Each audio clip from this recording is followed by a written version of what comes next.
ship, take me home tonight.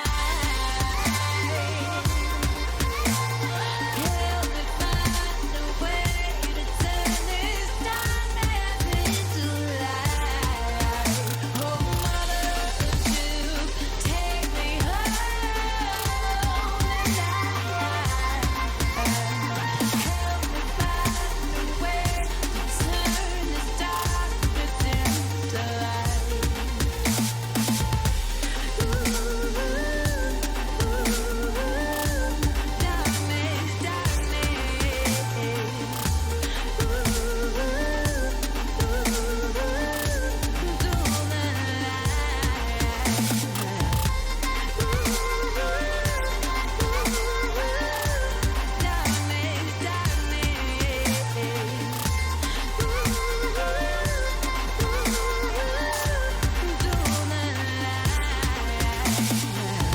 Falling star, I burn alone.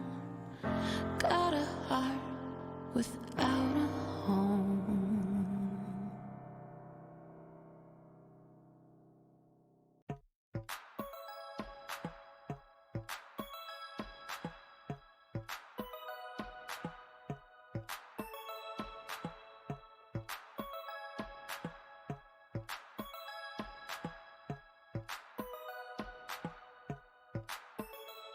Some see me as a cynic. They come in for the bass, but they stay for the acidic. I've been on that paper chase, keeping pace for a minute, and I'm aiming to appreciate the moment while I'm in it. Genesis a menace on the mic, so sinister. You might get some venom from the bites I administer. Winner from the start, superstar with the finisher. I got a decent heart, but I'm hardly a minister. A bardic apprentice, I'm innocent as a lamb. Worm like I'm Dennis, I don't dare to give a damn. Firm in the philosophy, I am who I am. I'm a carbon commodity, I need to be verified on the gram. Tightrope walking the it and the superego. Lifeboat liable to fire the torpedoes. Keeping to the credo, I'm free to achieve the dream, or at the very least I can release some of my steam. Alignment is just a part of the process, and lately I've been making some progress. I'm finding the defining the balance of good and evil in people is nearly an impossible conquest. Regardless, stay CG, only way I know how to be. When I combine my child with OTIC, an outlaw like I'm Robin H. Double OD. I made it through the rubble, now they got trouble with me. So we're supposed to be sophisticated. Then why is 67% of the population undereducated? Emotionally incapacitated, historically opinionated characters end up assassinated. And that's okay with the people faking it day to day, capitalizing on capitalism. It's pay to play, waiting for data to make it fade away. Whether you admit it, but witnessing biological decay of the human race. We're going to a new place. I really hope it comes soon. I don't do space, two-faced, trembling bass, running the rebel base, outpacing enemies in the interface. In your face like a zygomatic arch. I got them in lockstep, meaning my melodramatic march is effective, albeit rather subjective. I encourage you to pursue a new perspective.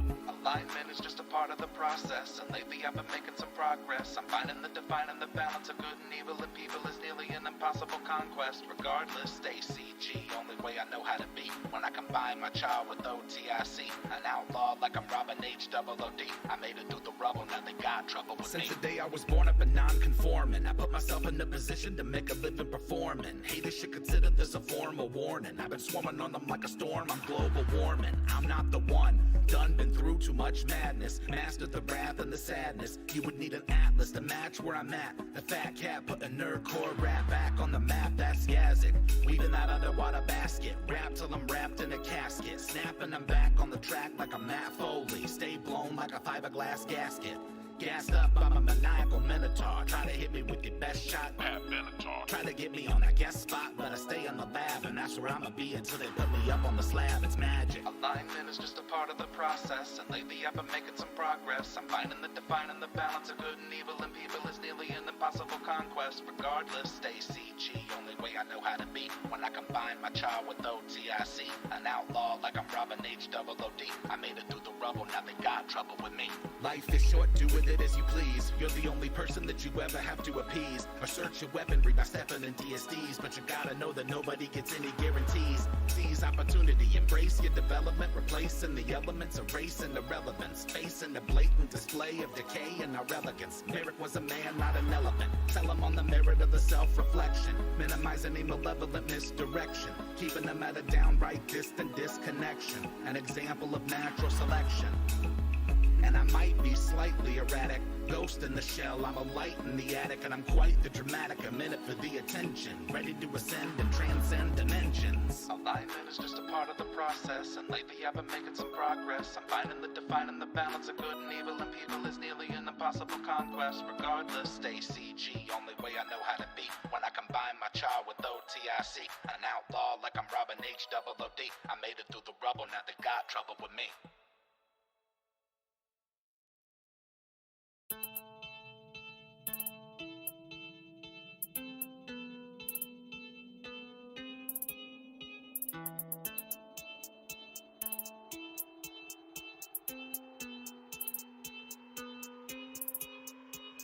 Who goes there? Why you dummies always coming in my lair like you want the smoke? All these wannabe heroes are never prepared for the nightmare and despair that they dare to provoke. Most folk are doing their best to avoid me. Floor full of bones of the people that annoy me. Every now and then I get a couple of daredevils with the audacity to think that they can destroy me.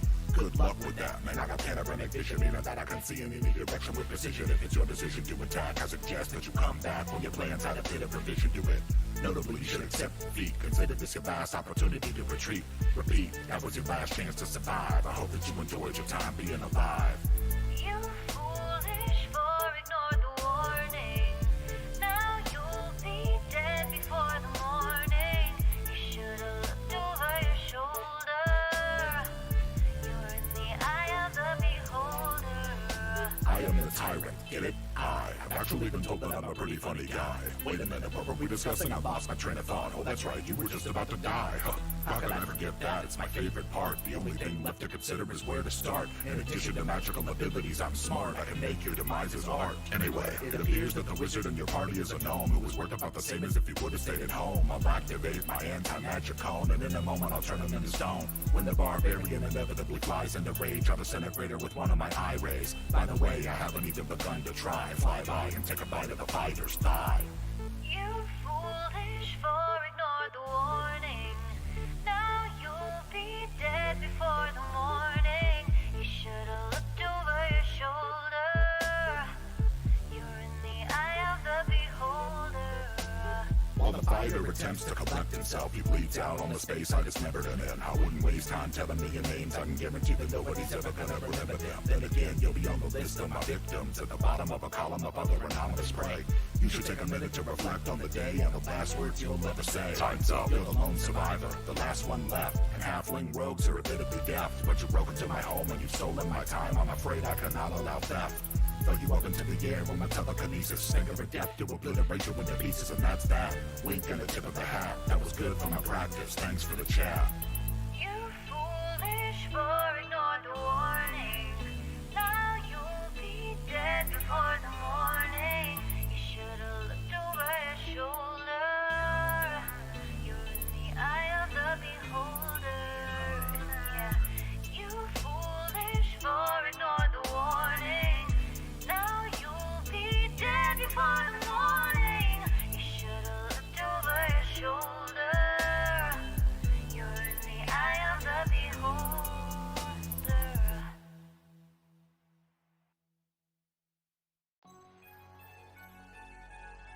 A glass cannon is a character that can put out obscene damage very quickly, but is also incredibly frail. I'm the one that gets it done in the clutch, so you know I never really gotta worry too much. I'm a glass cannon, glass cannon. You don't even want a dose of the smoke, so I'm recommending that you never try to provoke. A glass cannon, I'm a glass cannon. If your objective is blatant confrontation and you hate us, have greatly underestimated my station. I dominate with divination, I conquer with conjuration. I'm bonkers with evocation, I'm astonishing at abjuration.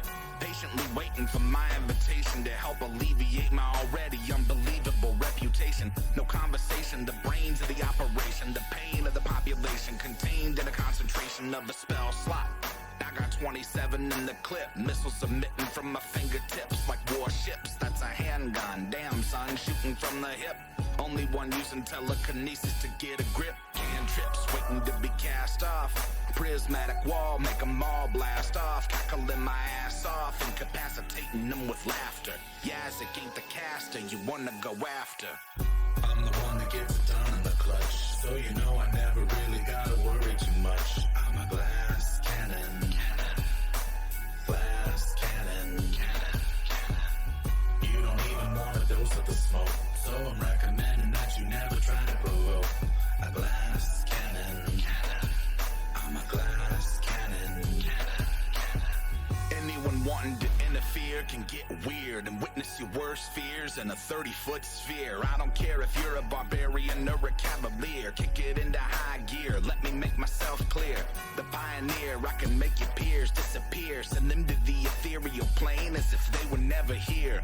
Cheers roaring in my ears, dearly revered. I'm happy to domineer any volunteers. Sincerely out of control, top of the totem pole. My cone of cold is freezing them fire trolls whole. I got the strap, just looking to trap souls. I've been snapping my firebolt, leaving smoldering holes. It's incredibly difficult not to acknowledge me. I am a prodigy, you'll read about me in your mythology. No apologies, I'm impossible to demolish. Consider this admonishing, second guessing my polish, you bitch. I'm the one that gets it done in the clutch, so you know I never really gotta worry too much. I'm a glass cannon, glass cannon. You don't even want a dose of the smoke, so I'm recommending that you never try to provoke. A glass cannon, my glass cannon. I'm the one that gets it done in the clutch, so you know I never really gotta worry too much. I'm a glass cannon, glass cannon. Warning. The following content may contain elements that are not suitable for some audiences. Viewer discretion is advised. Welcome back, finally, to the Bard's Playhouse presents Tales from Shadow Valley. Wah, wah, wah, wah. Season 2, Episode 7, Blood Echo. Thank you so much for joining us. Now let's bring in our wonderful cast. We have Eldritch as Khan, the Bloody Rizzolo. Always great to be here, even after a long time. Ash as Queen Dani Arion. I'm back. Hi, guys. Oh my gosh. It's been a while, been too long. We've got Shane as Umbromancer Zavid. I've been asleep for a long time and I don't remember where I am. Hello. Abe as Sir Demirius Sarenrae's Grief. David made me go to sleep and I don't remember where I am too. I think it was one of those. And we have spells Ed. he has. Ed Elliott as Reese. Hi, I have a date with a hot orc. Yeah, you do. Oh boy. As always, I'm Lumpy Bronzarb and will be your DM for today. Last time, Lux Et Umbra had walked through the Plain of Shadow to arrive on a foggy dirt road. From within the mist, they heard a pained call for help. As they approached, Lux Et Umbra discovered a rock slide had trapped an orc hunter and his pet bear beneath a huge stone. As Zavid wiggled beneath the massive boulder, Demirius used his Fauchard as a lever while Reese dislodged the slab from above with his massive arms. The hunter was truly grateful and introduced himself as Jazz Rotgut, Dirge's younger brother, which could only mean one thing. Lux Et Umbra was in the right place, Fogton. The weary travelers took up lodging at the Brood Awakening, a communal tavern where all food and drink is free. Run by Dirge's mother Stone, brother Pop, and sister Arya, Lux Et Umbra was welcomed with open arms. Demirius and Khan partook of an old Fogden tradition, drinking a cold one. Fogden Ale is famous for being magically icy and refreshing. Reese won an arm wrestling match and a date from Gurkha Kahanui, the reigning Brood Awakening arm wrestling champion. Zavid could not be bothered with any of this and ate nearly his entire weight in various meats. The following day, Lux Et Umbra set off up Mount Fogton in search of the Hermit of Fogton, who is said to possess a powerful alchemical ingredient, gold dragon scales. The path was treacherous, with whipping winds, sliding snowbanks, and dubious drop-offs the entire trek. Finally, at the peak, the snowfall slowed as a small log cabin came into view. A silver-haired dwarf introduced himself as Beat Els and invited Lux Et Umbra inside.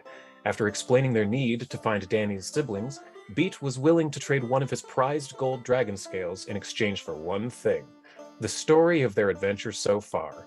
As Khan began to regale the elder dwarf with tales of daring do, Zavid made a pantheon-shaking discovery just outside. Ergothoa, goddess of undeath, is a usurper, and could herself be usurped. That's where we're coming in today. In the basement of Beat Els, the hermit upon the mountain in Fogton. And I before forgot we really that was his name. yes, Beatles. yes, Beatles. Not Beatles. But Beatles. not Beatles, With the Beatles. It's a accent, first and a last too. name. Yes, Beatles. It's his first and his last name. But before we get too into it, I have 2 little points of business to take care of real fast. I've got some XP to give everybody from last time. So, because Zavid learned of the dead god Eshtabai, all of you earn 100 XP. You gained XP by defeating a Leng ghoul in the Plane of Shadows road. So get rid of that. And that's it for now. And then one other thing, since we're finally back from our hiatus, all of you can take an extra hero point. So all of you click on the 1 where it says hero point, type a 2. And that one will carry over session to session until you use it. So that's in addition to your session hero point. You are welcome. So, now that you've got the powdered gold dragon scale there, why is it you need it exactly? That's some pretty powerful magics. That's not the kind of thing your average medicine man comes up the mountain for. Well, before we go and tell you that, I'm actually kind of curious how you even have it in the first place. What are you doing with dragon scales of that rarity? Oh, that's a very interesting and fair question, I suppose. Let me tell you a story. Ages ago, dragons ruled this planet. They ruled the skies, they ruled the seas, they ruled the earth. They were powerful creatures. When they do mate for life, but they are very solitary. So, in order to access their mates, they would build gateways, magic portals between one horde and another in order to be with their mate, but also be alone. Long ago, there was a gold dragon that lived on the mountains far to the north in the land of Belkzen. When I finally moved up to this mountain, I'd found that the gateways here, there's an old one that exists within this mountain. It's long closed, but that corpse was out front of the mountain when I moved here. This, and he picks up the jug filled with the scales, and he puts it down on the table. He says, all these were here when I got here.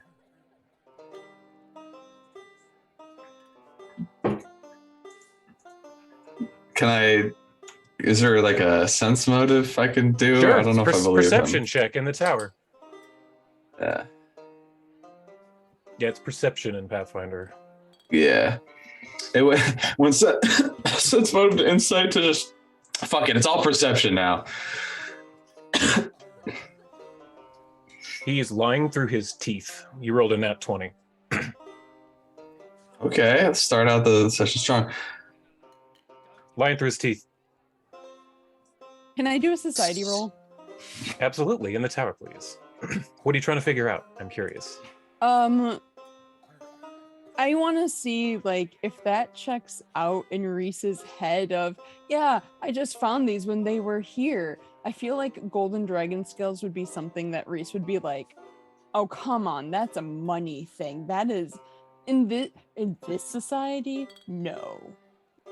Something's up. He doesn't completely Go ahead and roll believe. that. Yeah.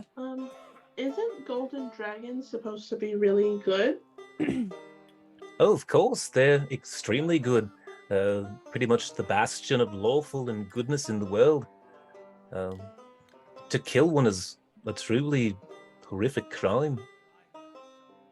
Let's see, with that, Reese, yeah, you pretty much check out that, again, what Dani just said, a gold dragon is a very good creature. So to have the corpse of one is suspect.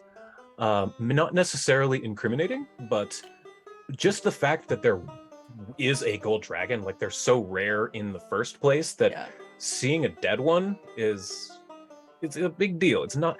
If this were like a black drake or something, or something like a wyvern, who cares? It's a wyvern. But this is a literal golden dragon, extraordinarily rare. So But, yes, I can so tell something's up, but I don't know what it is. I'm going right. to do a And thing. Zavid, you know for sure he's lying. Yeah, what's up, Danny? I'm going to just casually walk away and cast mind reading on him. Just for Okay. why not? I believe he gets a saving throw, correct? I don't think just for the if I dive deeper, I believe he does. Ah, is it just the Oh. surface thought one? Yeah, let's Yeah. double check really quick, because that'll matter. I could be wrong. Danny, actions. Let's see. Spirit Ink. Where is it? Mind reading.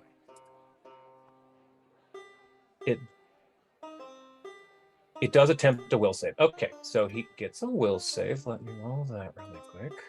You know what? I was thinking of 5e. I always think of 5e when I do this. Oh, I gotcha. Okay, so he does succeed, but not critically. I rolled really, really low.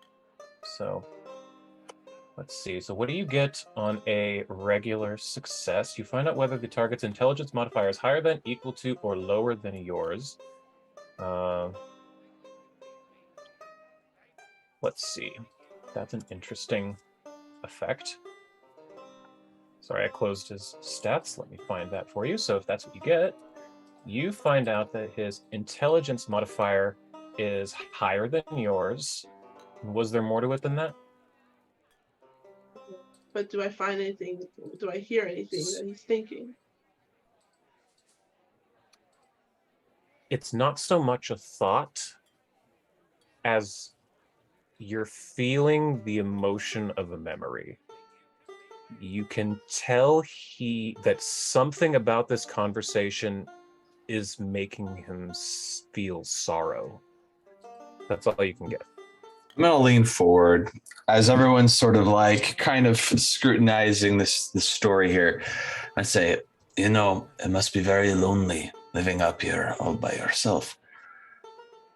It's also very inhospitable to most folk. In fact, I kind of breathe out a little bit, and there's like a little puff of vapor. I'm like, I'm getting a bit chilly. Do you have an extra layer that I might be able to adorn myself with to warm me up? Everyone else except Zavid, give me a perception check in the tower because you clearly noticed it.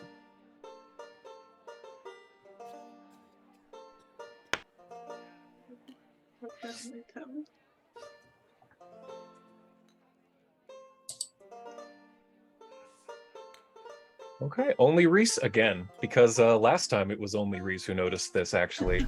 Zavid seems to have picked up on it, but yeah, it was perception. Oh, you didn't roll it. Okay, let's see, maybe... Oh, Danny, you see it this time too, actually. Reese and Danny both noticed that once Zavid did that, he said he was cold, he breathed out some steam. You kind of look back over to Beat, and you realize that this whole time, no steam has come out of his mouth or nose as he breathes or talks. None. And sorry, Zavid, in response to you, says, "Oh yeah, yes, of course. I've got something over here for you." And he'll kind of gets up and waddles over into his alchemy lab and comes back out with sort of and he goes in there. Yeah.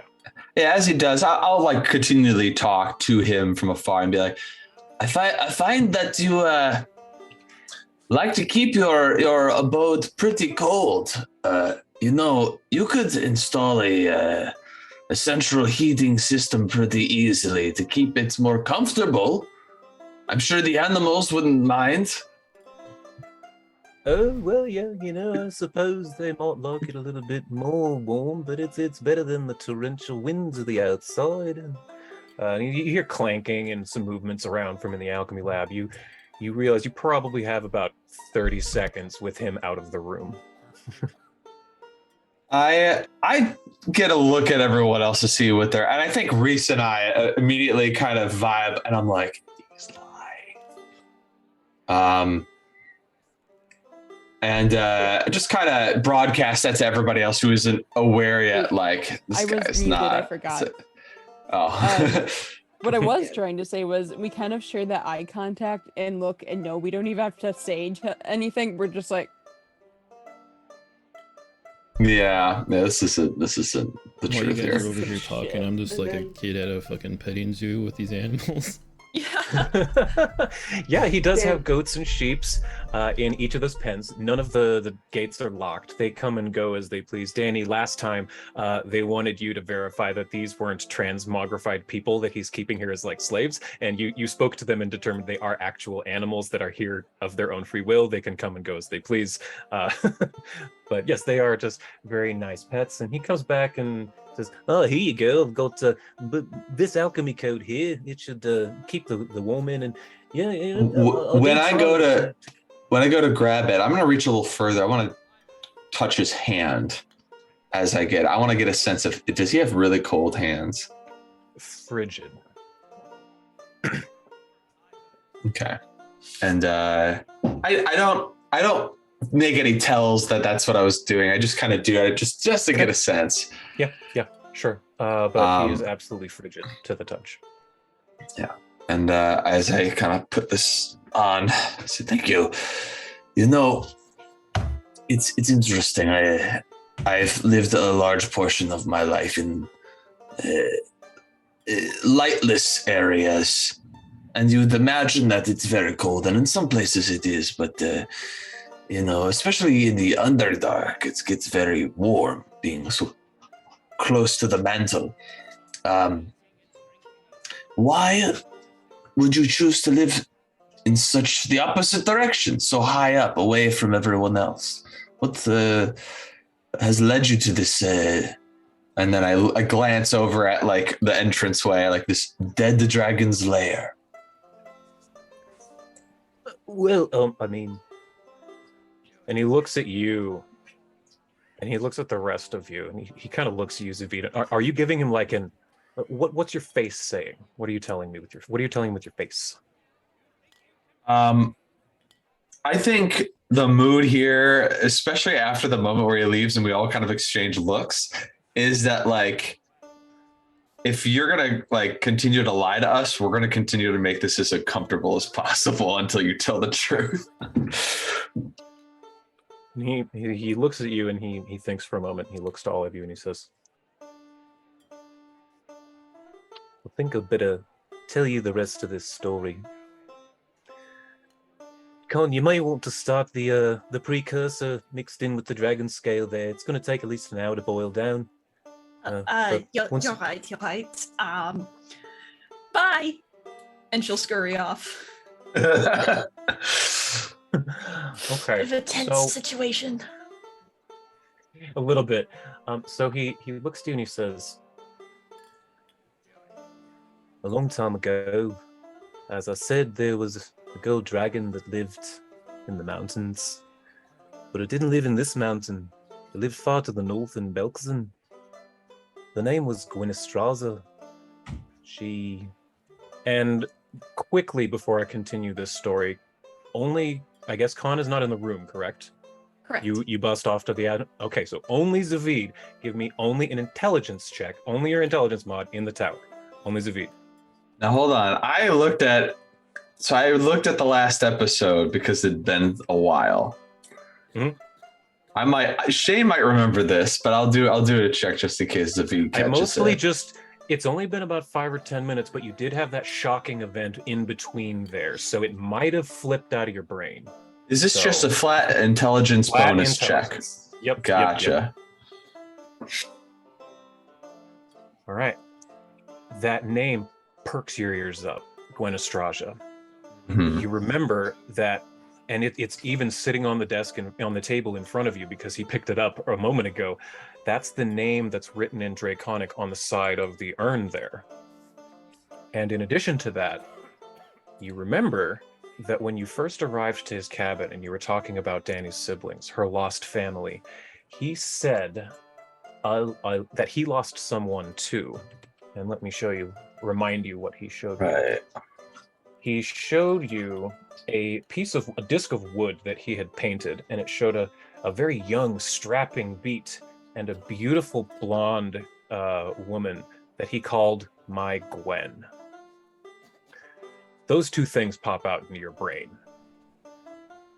But he continues. There was a gold dragon that lived in the mountains far to the north of Belkson, named Gwynestraja.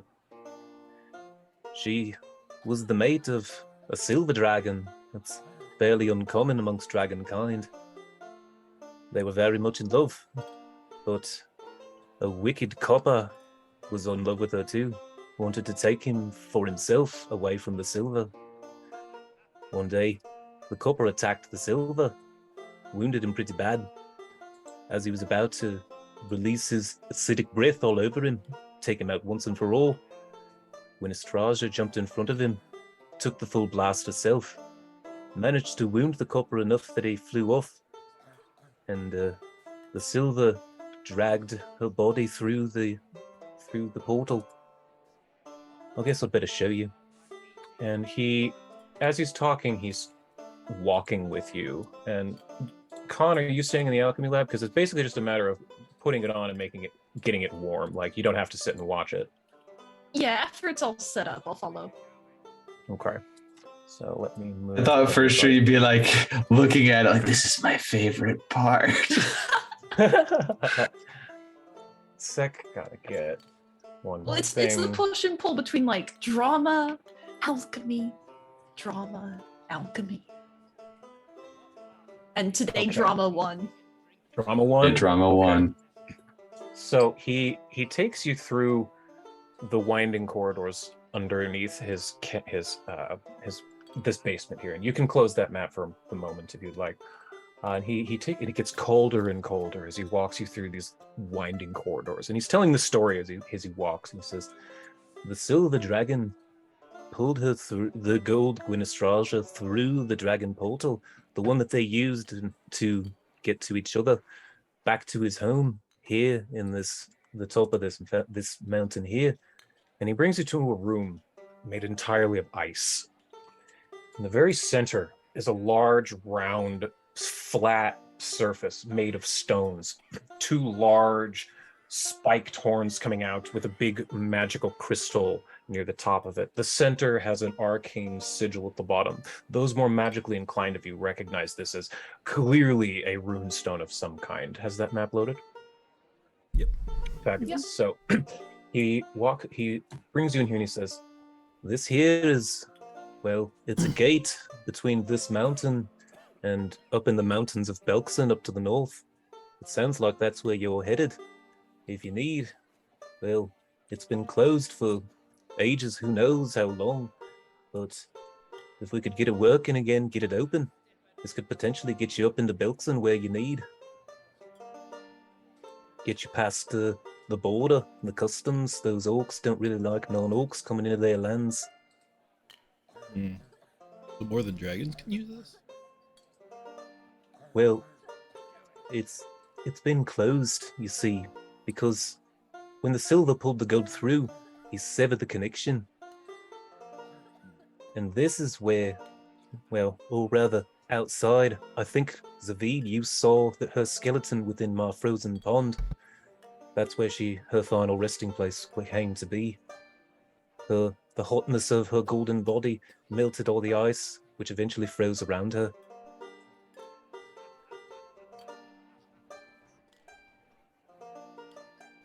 You loved her, And didn't you?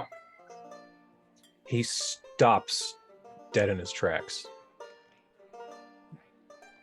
His head drops.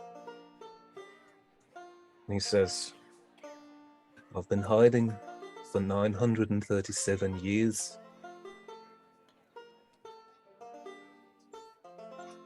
I just want my Gwen back.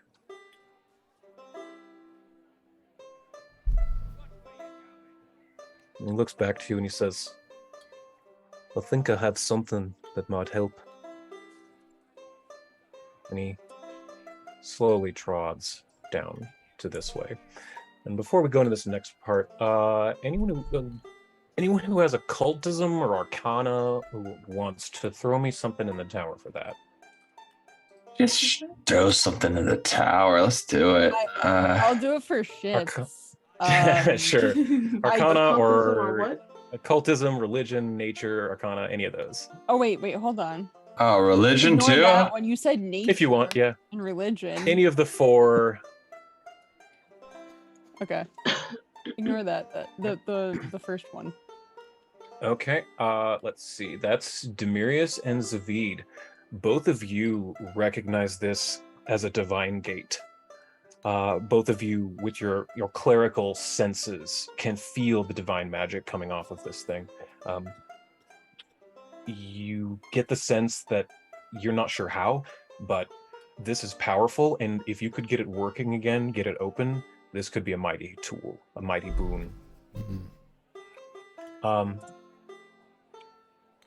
As Beat gets to about here, he says to you, "Clearly I'm not as sneaky as I once thought, but I'll suppose the mask goes off. I'll tell you anything you need. You tell me you're in the business of stopping the apocalypse. That's been done once before." And he looks over at Demirius specifically, and he says, "You do know I can tell what you are, right? I knew what you are when you were at the foot of my mountain." Oh, knowing Al? what you are, I would hope so. Serenray's grief is a mighty weapon. You are mightier still. You aren't the first chosen to be taken up into one of these wars. Have you heard the tale of Arbeladon the Terrible? And that name does ring a bell for a couple of you. Probably not for out of context, but do you remember? I'm going to load up a map for you real quick from ages and ages ago. When you were in Druma, underneath Demirius's temple, and you learned about the three people who helped in the Great War before, the three who were kind of questionable with their morals. Arbeladon is the one in the center there. And she was the one who commanded legions of demon armies against the ones who tried to release Rovagug, because her god's whole thing was very much like Cabriri, Zavid's god, with, if the universe ends, if everything is gone, what will I control? So Arbeladon was the Terrible, was very much a very evil, sadistic, horrible person, but she was sort of a hero of the Great War. Demirius would remember that.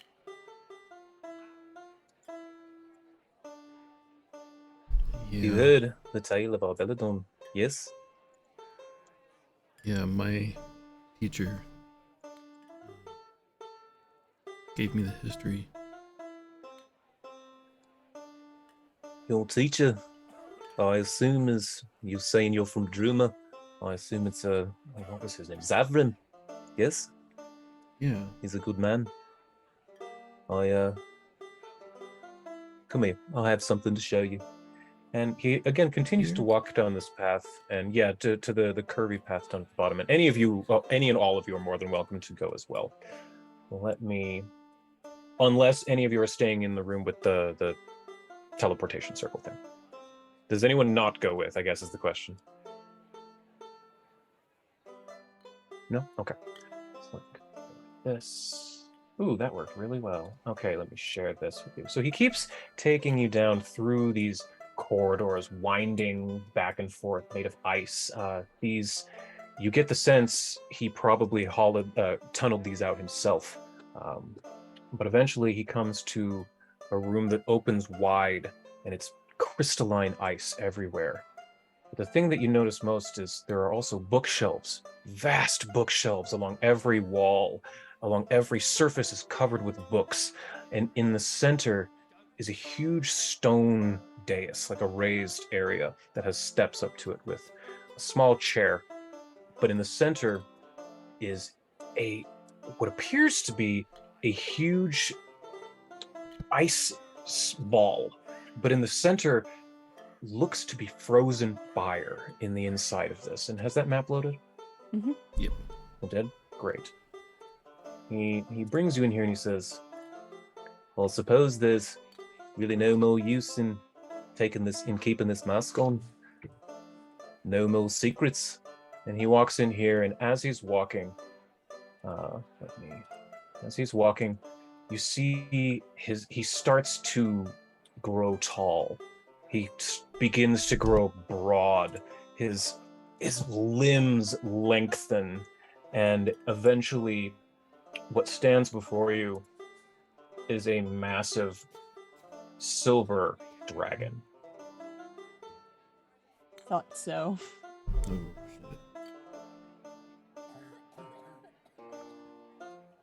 He Oh my God. looms over you inside this area. He says, I've been here for nearly 1,000 years, hiding in my sorrow and grief, hiding away in these books. But I think I have a few things that might be able to help you. Feel free to look around. And he wanders over here. And Demirius, he points into this little alcove. And he says, what you're going to want to read is right there. But I think you should have this. And he very daintily reaches down to a bookshelf and pulls out a small book. It looks like just a small tome, like a little journal almost. And he pulls it off and he slides it out and he hands it to you and he says, this is Zavrin's childhood journal.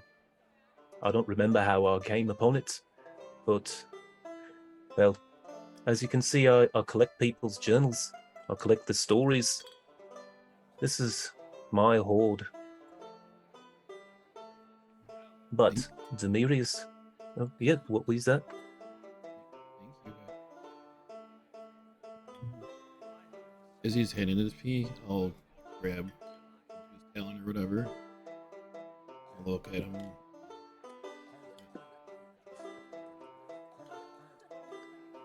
Well, as far I can't remember. I've never seen him. I've been on top of this mountain. Let's see, I named him. What was his name? I have it written down. Eli forgot his name, but I have it somewhere. Where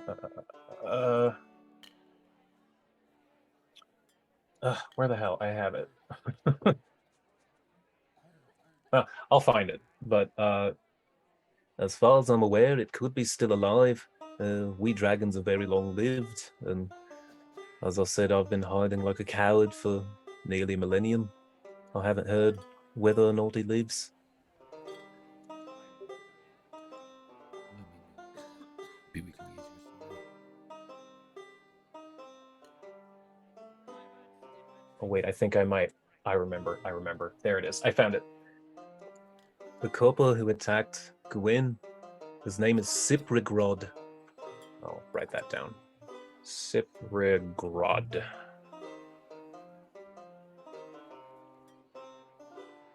Oh, and I'll suppose, for the record, nice to meet all of you. My name is Betelzatrax.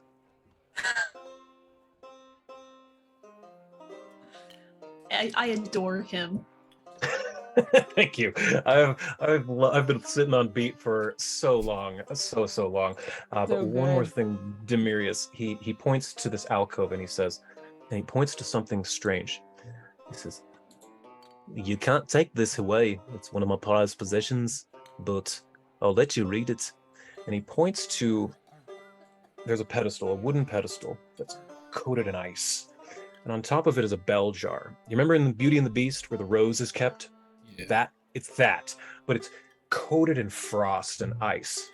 There are two holes in it that seem to be about hand-shaped, mist floating around the holes.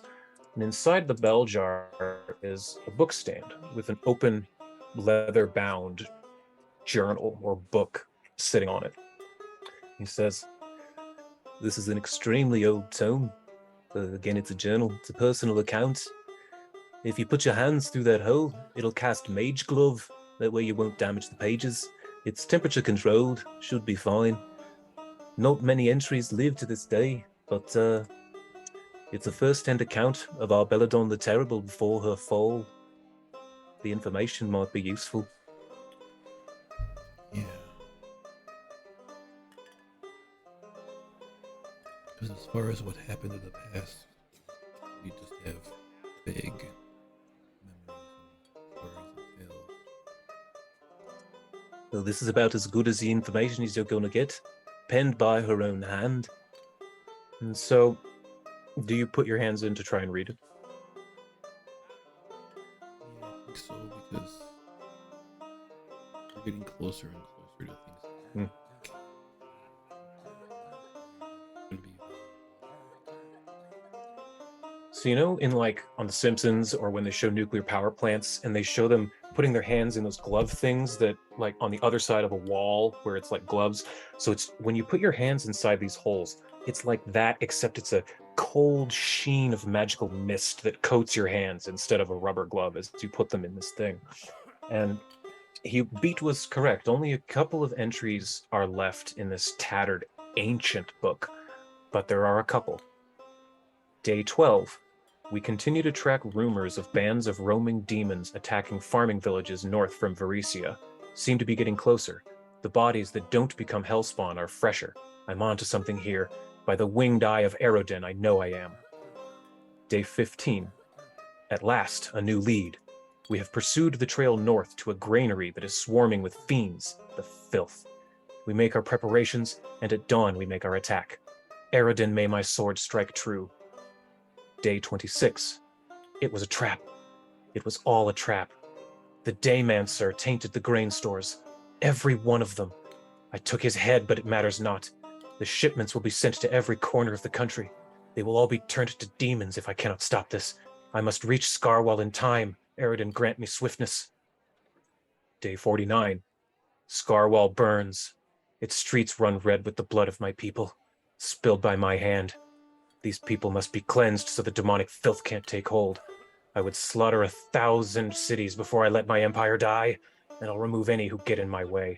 As I removed its head, Shalgrokath spoke of a weapon in northern Irison that could burn away this filth.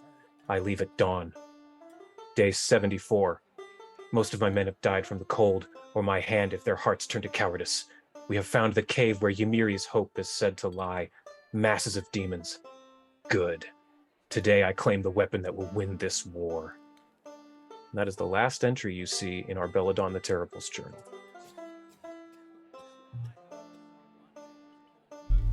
okay. I guess take out any like, some parchment and write down some details from it. Like the Okay. North Aronson Irison, weapon, yeah. and then stuff about the grains. Here, I will. because That might be something that we're into concern about. Sure. There's a lot of information to process there. So I am sending you a screenshot of everything I just read into Discord right now. Is there any rolls or anything you want to make? And any of you can like roll information checks on this if he's reading it out loud, which you very well could. Yeah. There's no sense in trying to keep it secret. Would you say this is more of a society or a religion check? Depends on what you're trying to find out.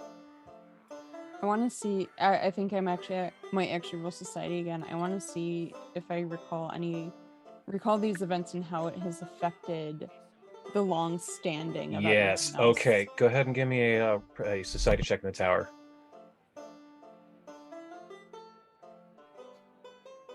You are from a different place than the rest of these people. You have been around the world in your travels. You've heard tales in taverns here, there, everywhere in between, and you've heard stories, myths, legends, campfire tales of a town in northern Irison that had turned in that was in danger of becoming of all of the people in the town turning into demons, but that a powerful paladin cleansed the town completely in order to eradicate the demon spawn and the demon blight.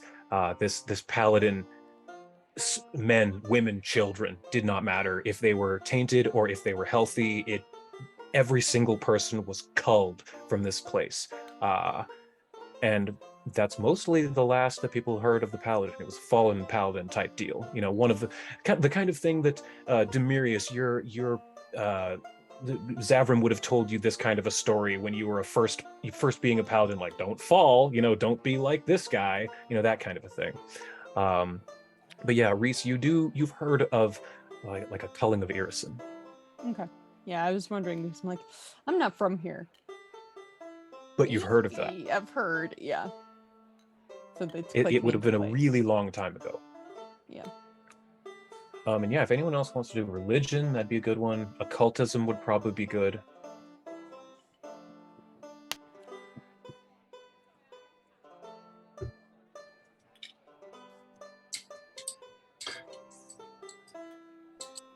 Okay.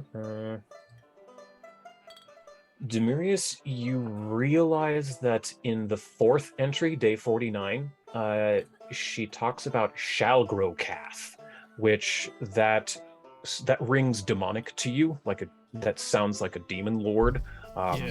Because yeah, that does not sound like a god to you at all. It sounds like a very, very powerful demon, though, because generally speaking, when you just fight a demon, you know, when you're just an easy demon kill, it's just a demon, like a blood demon, a chaos demon. They don't usually have names. You know from your experience that when there's a demon with a name, that usually means it's powerful, which implies that number one, the person who killed it is extremely powerful, and number two, the weapon they sought would have made them even more powerful. Like this person was able to kill a really powerful demon before they got this supposed powerful weapon.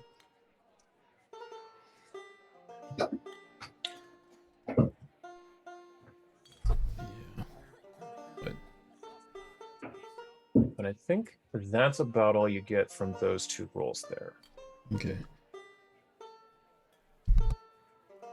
I hope that can be of a little bit of help.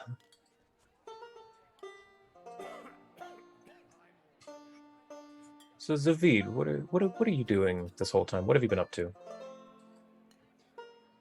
I think I'd been looking around to see if there's any labels or sort of organization that I could discern from this dragon's collection. If not, I think I would probably wait to ask the dragon about what is okay to look at and tinker with, because it doesn't matter what plane you're from. One thing you don't do is fuck with the dragon's horde. Unless you're prepared to fight the dragon. I'm not prepared right now. So I'm just going to look at this fire egg thing. Okay. And I want to more closely examine that and whatever this thing is right here. What thing? This little object where I'm... Oh, the brown thing? Yeah. That is just a chair. It is a small humanoid-sized chair. All right. It looks really big to me. Oh, it looks like a giant chair. No, it's just a chair, though. It's not quite that big. It's just a normal, humanoid-sized chair. But yeah, go ahead and give me either occultism or religion in the tower to see what's going on with this thingy here. You know it's going to be religion. Okay. As you get closer, you see this big frozen orb with this it's frozen fire on the inside. And as you get close, you realize it has an eye. It's looking at you. If you look, and it actually kind of helps if I flip it upside down. Do you see? There's something in there. There's a creature inside. This is definitely an egg of some kind. The babu. Yeah, so what you're getting the sense that this is a dragon's egg of some kind, but not like any you've ever seen before.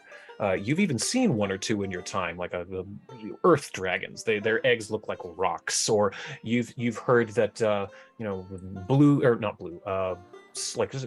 ice white dragons. Their eggs are icy white. They're like a solid chunk of ice. But this is very strange looking. And Beats looks over to you and he sees you looking at the egg and he says, "That there's, well, it would be mine and Gwen's, but as you can probably tell. And he takes a claw and very slowly just kind of touches your hand with it, and it's searingly cold when he just barely touches you here.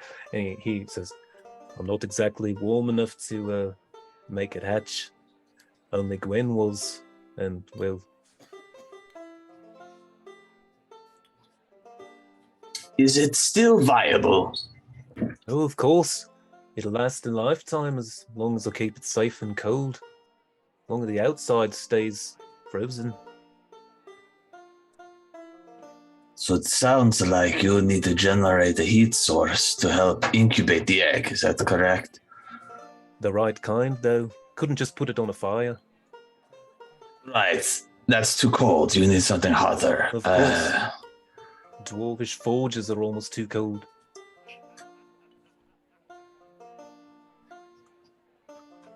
What is the level of heat we're talking about?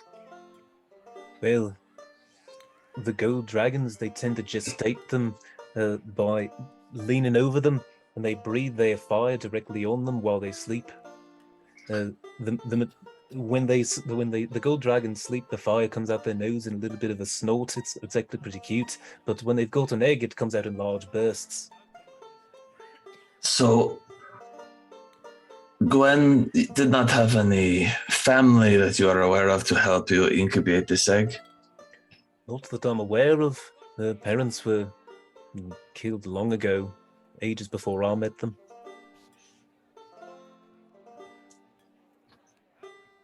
And I imagine because of the rarity of gold dragons, finding another gold dragon to altruistically help you with this, it has been a fool's errand almost, right? Your was beyond your years of age, yes.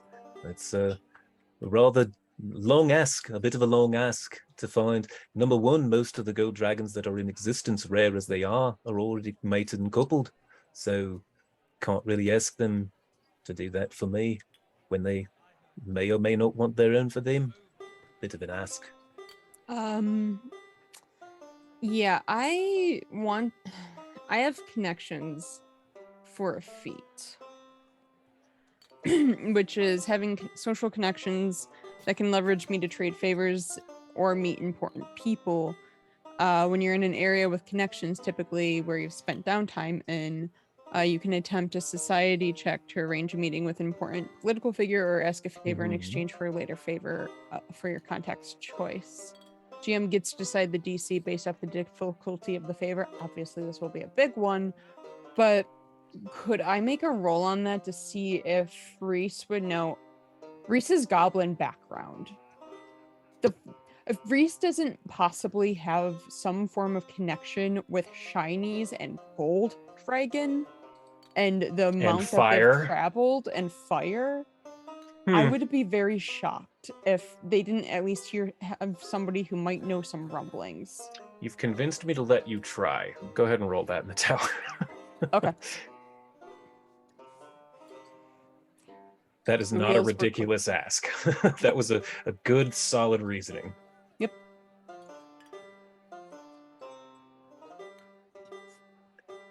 You're not entirely sure about a gold dragon, but you know that the goblins were working on some tech that they'd taken from a wrecked orc caravan. They didn't wreck the caravan themselves. They found the detritus, and they kind of took a bunch of, like Jawas, they Jawa'd it, you know? Took a bunch of tech back, and they didn't really understand it. One of them, the one they did kind of figure out turned out to be a blast furnace for smelting metals. So you're not sure if that's the type of thing that could get hot enough, but you do remember I have a date with an orc tonight. Yeah, so you do know your goblin people have a blast furnace of some kind. So as like Reese is sort of appraising the egg and thinking back about that, I turn to Beat and I say, I know gold dragons are known for their fire being very hot. With a planar gate at your disposal, have you tried accessing the plane of fire and using the source itself of fire I think I may have given you the wrong impression of what the gate is. It's just a two-way street. It's one place to another place specific. It's tuned to one place. I could actually, if you have a map of the Belkson area, I could show you where it goes. And you have one, and I'll open it for you here. You are, let me see, drawing mode. You're down here. Ogden, yeah, there it is. Yep, you're down here in Fogton. This Margate goes up here to Firewatch Peaks. Now, I don't know exactly in Belkson where you're trying to go, but I could at least get you past the borders, get you into the territory. They'd never know you'd even there. I do need to warn you, it's a little high up in the mountains. You'll have to climb down. Shouldn't be too hard of a task, though. You all got up here. You are so very generous. And I have reached this point where I almost expect that you want to help us, but I do not want to leave until I have some way to repay you. And you've been on your own trying to solve the riddle of this egg, but if you would allow 5 other minds, I'm not good at counting, 5 other minds to help crack this case with you, we might be able to figure out a way to bring them into this world healthy and ready to see it anew. You see an ice cube form at the corner of his eye, and it falls to the ground and clinks on the floor, and he says, And listen, I'm not promising anything. I just want to help is all. I want to see if we can help you figure out a solution here. I've never actually even shown anyone in here before, let alone had someone offer to help. Actually, only Dirge is the only person I've ever shown in here. The only person in Fogton who knew who I am.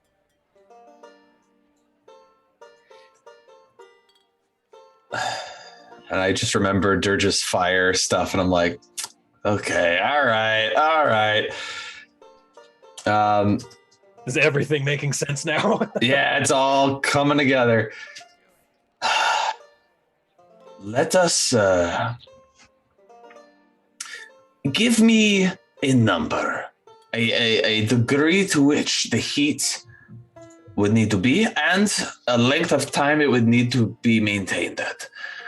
If I could just have a scientific goal to meet, I can have us search outside of here for a source that can get to that level without revealing why we need it to be there. If that makes sense. That way we protect the secrecy of this and still hunt for what you need. Well, it needs to be, I'd say, at least 1500 centigrade, enough to melt steel. You know, I think the problem with the Dwarven furnaces is they're too small. I think they do get that hot, but you would need one big enough for this egg, and I don't think one of those exists that we know of. Reese just kind of turns around and goes, what about orc technology? They have blasters. Big blasters. I've seen them in the past. That's true, and orcs are crazy enough to make big shits because the bigger the better for them. That makes a lot of sense. I might have a contact with the orc that could help us. If that would work. That might. That just might. It would need a fuel source to get hot enough, but yes, it's size-wise. It might be onto something. Point. Yeah, I think she you might does be. some brewing, so I would hope she knows some technology. Yeah. Oh yeah, and you've got your alchemical genius over here. I'm sure she could make something that can burn brighter than the sun. I've Every seen her time- links. Every time you mention Khan, there's a small explosion, a head turn. Huh? Instead of like a fidget toy, she just like mixes random powders and stuff together and sees what happens when she's bored. No. I love Rat that. with ADHD. It's canon now. I love that. I want to see what happens when I mix bleach and ammonia together. No, it's mustard gas. No. Cool. This is smoky. Bleach, no. So, it sounds like you don't really know where in Beltson you need him to go. Is that correct? What is it you know exactly? And if no one out of character remembers, I can remind you what you know. I think I'd pass that off to Danny since this is for your Kingdom. Yeah. Do you, Ash, remember specifically? I Ash don't remember what I ate today. Okay. Yeah. Okay. So basically the only rumor the rumor you found inside you remember Ilkana Alinor when you rescued your brother Eredril? You found her maps and you found and that's the map that Zavid was looking at, was hers that he took. And you found in Baldebard's tower a rumor or a whispering story that an orc warlord in Belkson had taken a golden-haired elf prince as a pet. That's the only thing you know. So I would like to think that over some time, Dani has been making like a little map where she's put a bunch of like different things that she's found out together and kind of pieced it looks a little wonky, but she's pieced things together and she shows this person. All right. What she's found out and Well, I'll see. That actually does sound kind of familiar to me. Hold on just a second. And he tromps. And to answer a question, Zavid, from earlier, there does appear to be some type of order. It appears to be in geographical order. So journals from sort of the same region in the same kind of general language tend to be grouped sort of together. He tries to keep timelines close as well. So geography and time is more of what these are, because as you're wandering around looking at these, and sorry, earlier he did say feel free to look around. So all of you are free to look at the books and everything. But they're all journals. They're all like personal diaries from all around the world, all different peoples of different ancestries, different times, periods. But let's see here. Oh wait, my paper notes? I think it might still be. Oh Lord, why do I make so many notes? I am just unreal. See, no, the notes are good. You need an organizer. Yes, you are correct. I need some form of organization. You should make a Trello board. I do not know what that is, but that sounds great. I can show you the board. Oh. Okay, well, irrelevant for the moment. So he finds a journal in here, and he pulls it out and says, I believe it's this one's in Orcish. Do any of you read Orcish?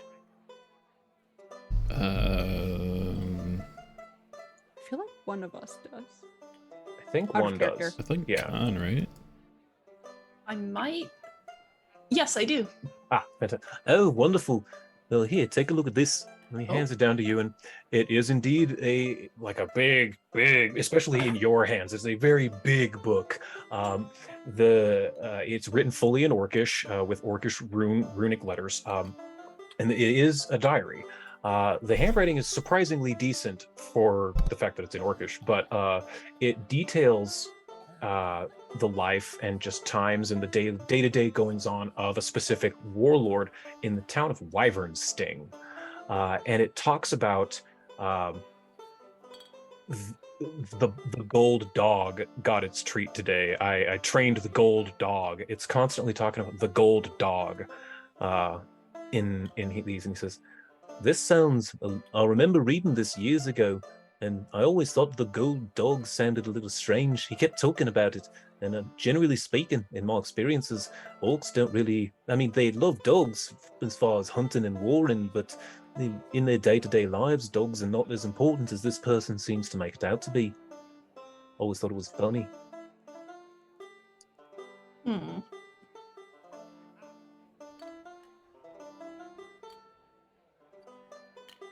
And to bring this map back up again, he mentions that it was a warlord of Wyvernsting, which is there.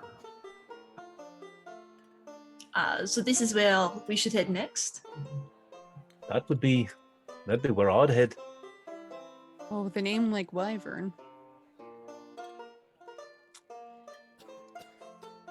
I'd trust that. I can at least get you to the Firewatch Mountains, which that'll put you a lot closer than you are right now. Wait, are we? Yeah. Are we saying show we get you- on your back and you give us a? Oh no, of course not. I can't leave my mountain. And as he's saying this, you're seeing this massive, several-story tall dragon almost quaking in fear at the thought of leaving his mountain. Like he's like his eyes go wide when you say something about him flying. But he says, I can reopen my gate. It'll open the other side. It hasn't been opened in nearly a millennia. I've no idea what you'll find over there, but I'll Cyprograd, perhaps. Perhaps it's entirely possible. But again, I've not heard anything about Cyprograd in centuries. I've no idea if he's alive or not. He's a copper dragon, you said, yes? Yes, that's right. It strikes me. Right. It strikes me as slightly strange that you had this sort of fight to the death with a dragon that is also of the same sort of metallic dragons. Since from what I've heard, basic knowledge that if it's just chromatic, they're bad, metallic, they're good.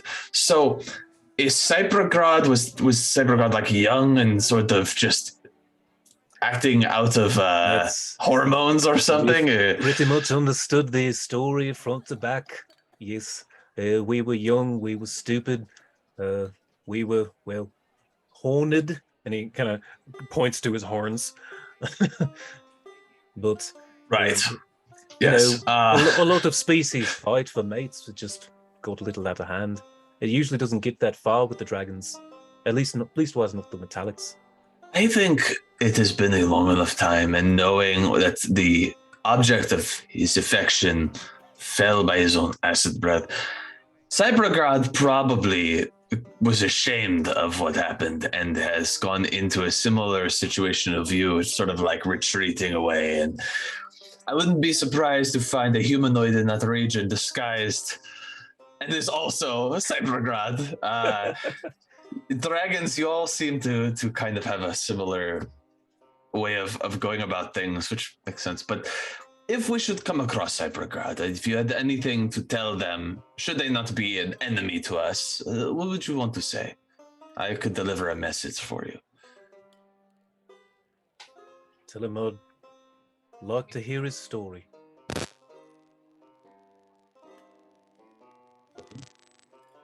Thank you. I appreciate that. Just be sure to be careful. All dragons are mighty. And as he says that, he slowly starts to shrink down again. His wings retract back into his spine, and he shrinks back down into the dwarf beat again.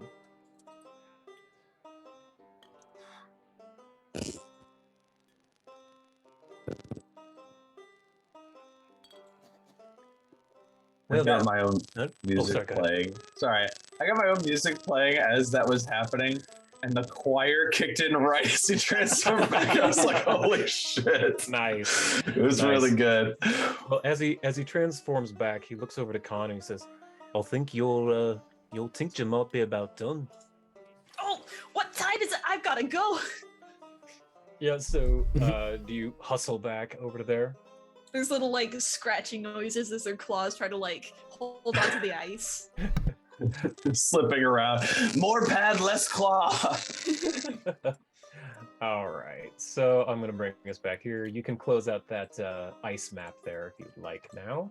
Boop, boop, boop, boop. So you're back into here, and yeah, Khan, he walks behind you and comes into the room, and yeah, you do see that it is indeed, it has been reduced. It's kind of a thick sludge at this point. And you put it into this glass stopper. And you've been saving a very specific bottle for this for a very long time.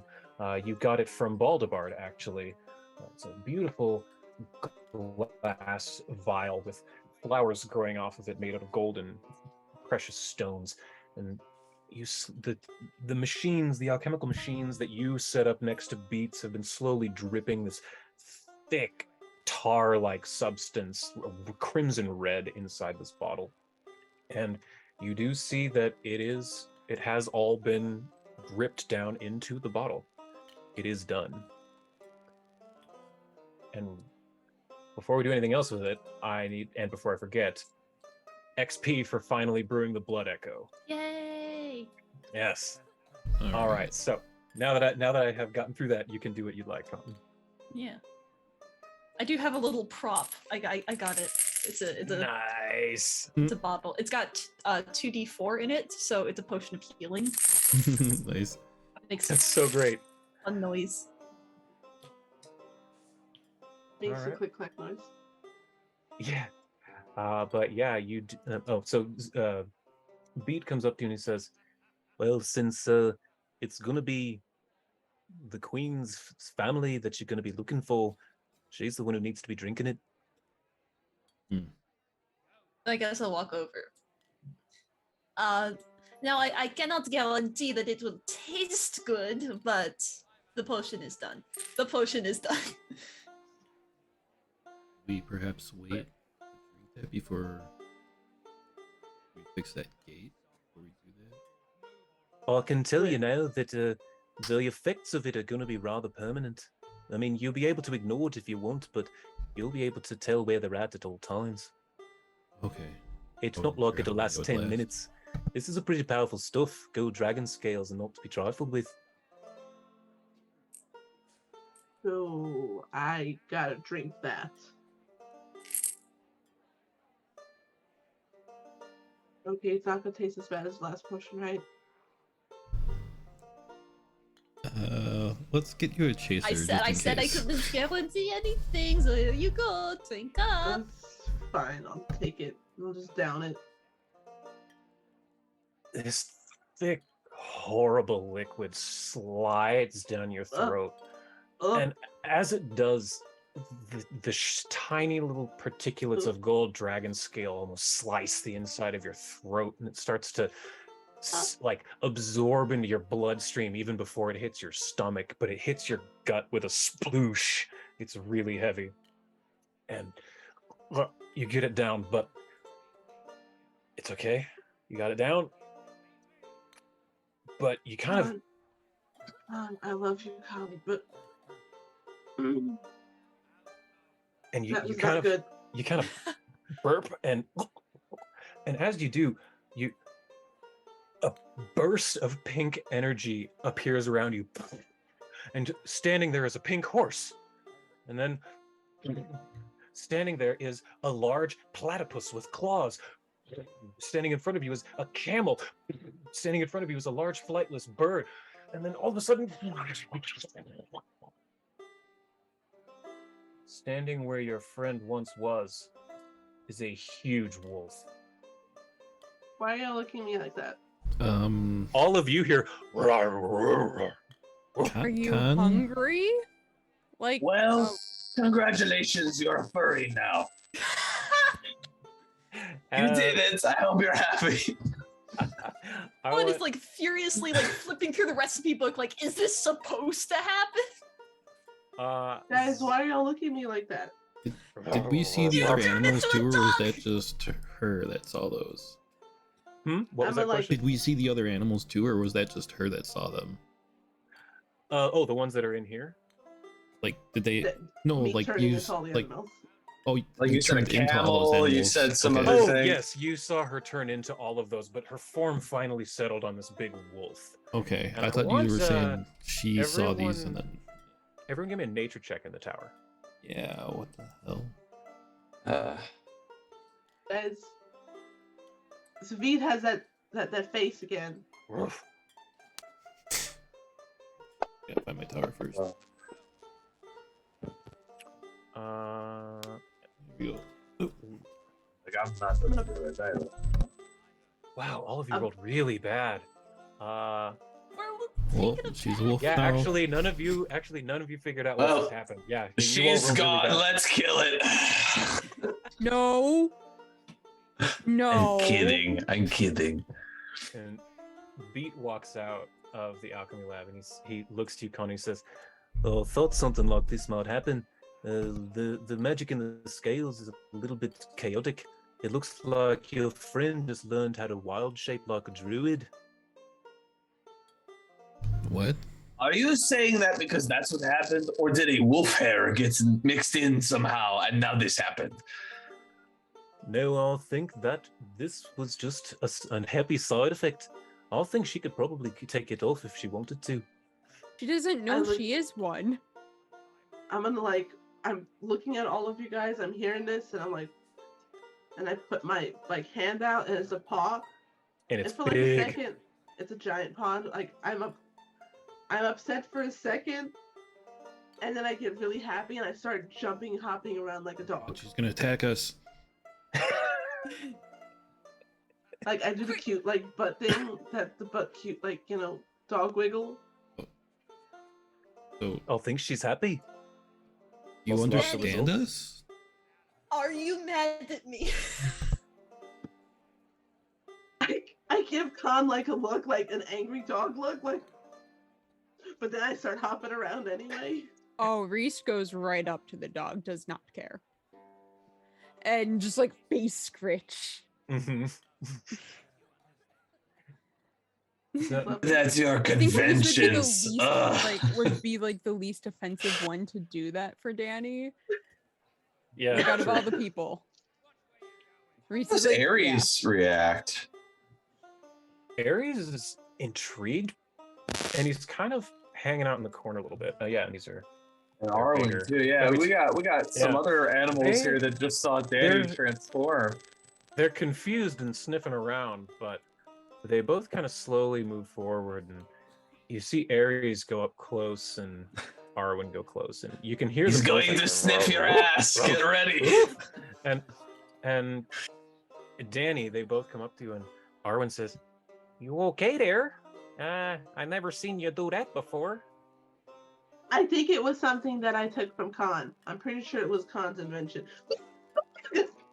Well, I mean, that's great, but you look like, remember your friend Dirge used to do the same thing there. Maybe it's Dirge. Maybe Dirge is around us. I don't know, right, Late? But I think you're looking kind of good. And then Ares says, "Mother Wolf. Yes, my Mother Wolf was taken from me. Happy to have new Mother Wolf." And Ares, kind of climbs up on your back, sort of like, in the old cartoons where the little kitten is on the big bulldog and it climbs up on his back and then does the biscuits and then kind of lays down. That's what Ares does on your back. She lets him. Reese is gonna hug both puppies. There's so much floof. It's everywhere. He's so elated, he's so happy, doesn't understand what's going on, but there's now 2 dogs of things he likes. Dani, give me a perception check in the tower. Since I'm a dog, this become advantage. Yes, actually, roll it twice. Okay. Because you do have the scent ability.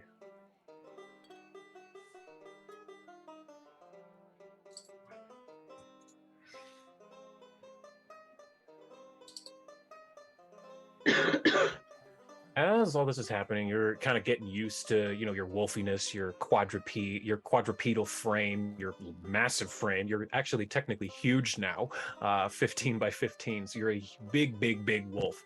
And you're getting the loving and figuring things out, and you suddenly start sniffing around it. Tell me I'm pink. You can be pink if you like.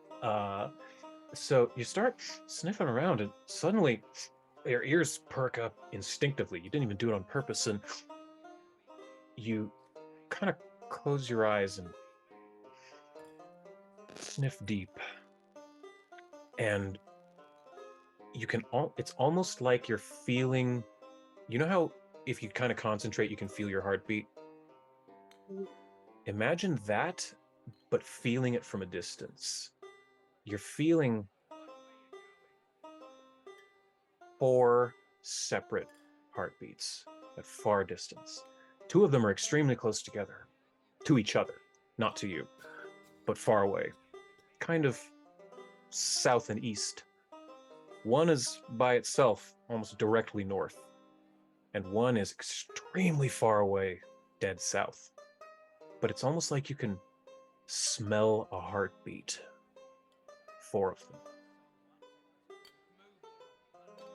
Okay, as long as I stay in druid form, or wild shape form, no one can understand me, right? That's correct, unless they like learn speak with animals or something. Okay. She's gonna take a second and figure out how to shape herself. Okay. You're able to just kind of calmly just think about you as a person, as a half elf, as Queen Daniela Arion, and the fur slowly retracts in, your frame gets smaller. Ares seems to get bigger as he eventually is just lounging over your shoulders, and you do manage to revert yourself back to there's a fly in here, sorry. You do manage to revert yourself back to the Dani form. Let me go ahead and go like this, and then get rid of that. Boop. Go away token. There, got it. Okay, so first thing, Con, great job. Second thing, I probably won't take another potion that you give me, but I love you. Okay. Second, I hear their heartbeats. And I explain the directions that I'm hearing them. And 4 of them? with what 4 of them, yes. You get the sense that the 2 that are very close to each other are Eredril and Talandia, your brother and grandmother, who are, as far as you know, back in Druma. The one that's far to the north seems to track with what Beat was telling you, because again, let me show this map. You are currently roughly in this area, down in Fogton, and he said that in that journal he gave you, that an orc from Wyvern's Sting, a warlord in Wyvern's Sting, has kept the gold dog. So, and then you feel the heartbeat almost dead north of where you're at. So that tracks what Beat was telling you. And she points to the little map and she's like, I can feel it here.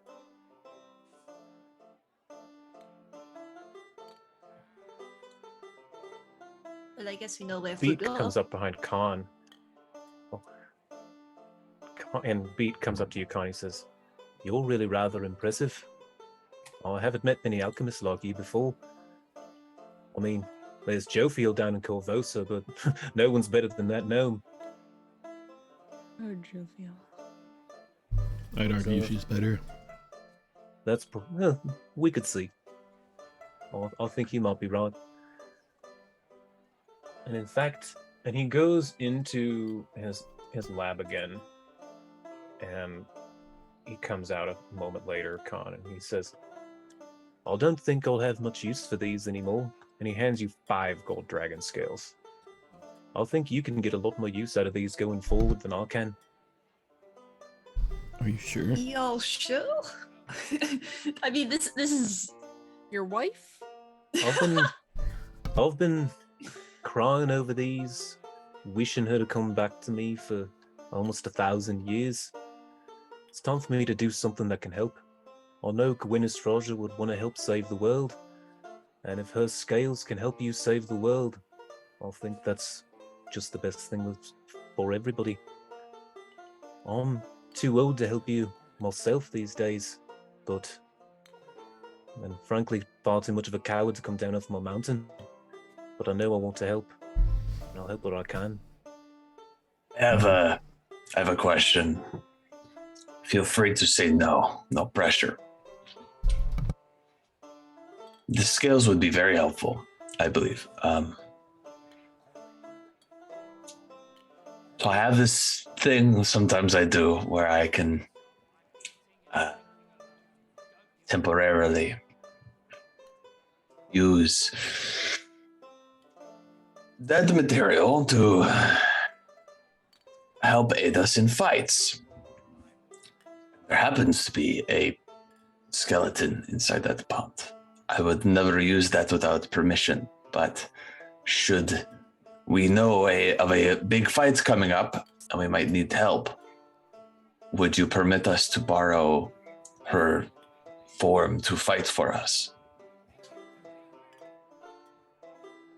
Again, I think she would like knowing that she helped save the world.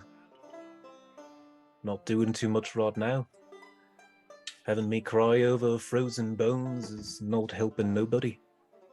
Sick. Absolutely radical. Thank you. Thank you so much. You do a kickflip on a skateboard. Now you've said you're into kind of bones and things. Yeah. I might have something else that you may want to see. Uh, But I'm seeing in your eyes that I feel like you might have already seen it. I might have seen it, maybe. I was just, wandering around. I went down the hall. What have we I seen? can't blame you. I didn't tell you not to. And I will say that caught me by surprise. That's an understatement. I nearly shat myself. But I did too the first time I came to this mountain. Yeah. In all honest truth, it was there when I got here. I feel like you believe me on this that one. I believe. That makes a lot of sense. Because that looks like it has been here for a long time. What are we looking at? And he'll look to you and he says, "Do you think they would be prepared to see it?" Yes. Demirius really wants to see it, I can tell. All right, let's go on a little field trip, everyone. Very well. This way. Single Now, file. I need to tell you, I know basically nothing about what you're about to see. It was there when I moved to this mountain. I've looked and looked through every journal that's come in my possession. I've asked every adventurer I've ever met. No one's known a damn thing about it. But, well, just look and see. And he leads you through this kind of winding path, and there's a little bit of a crack in the wall.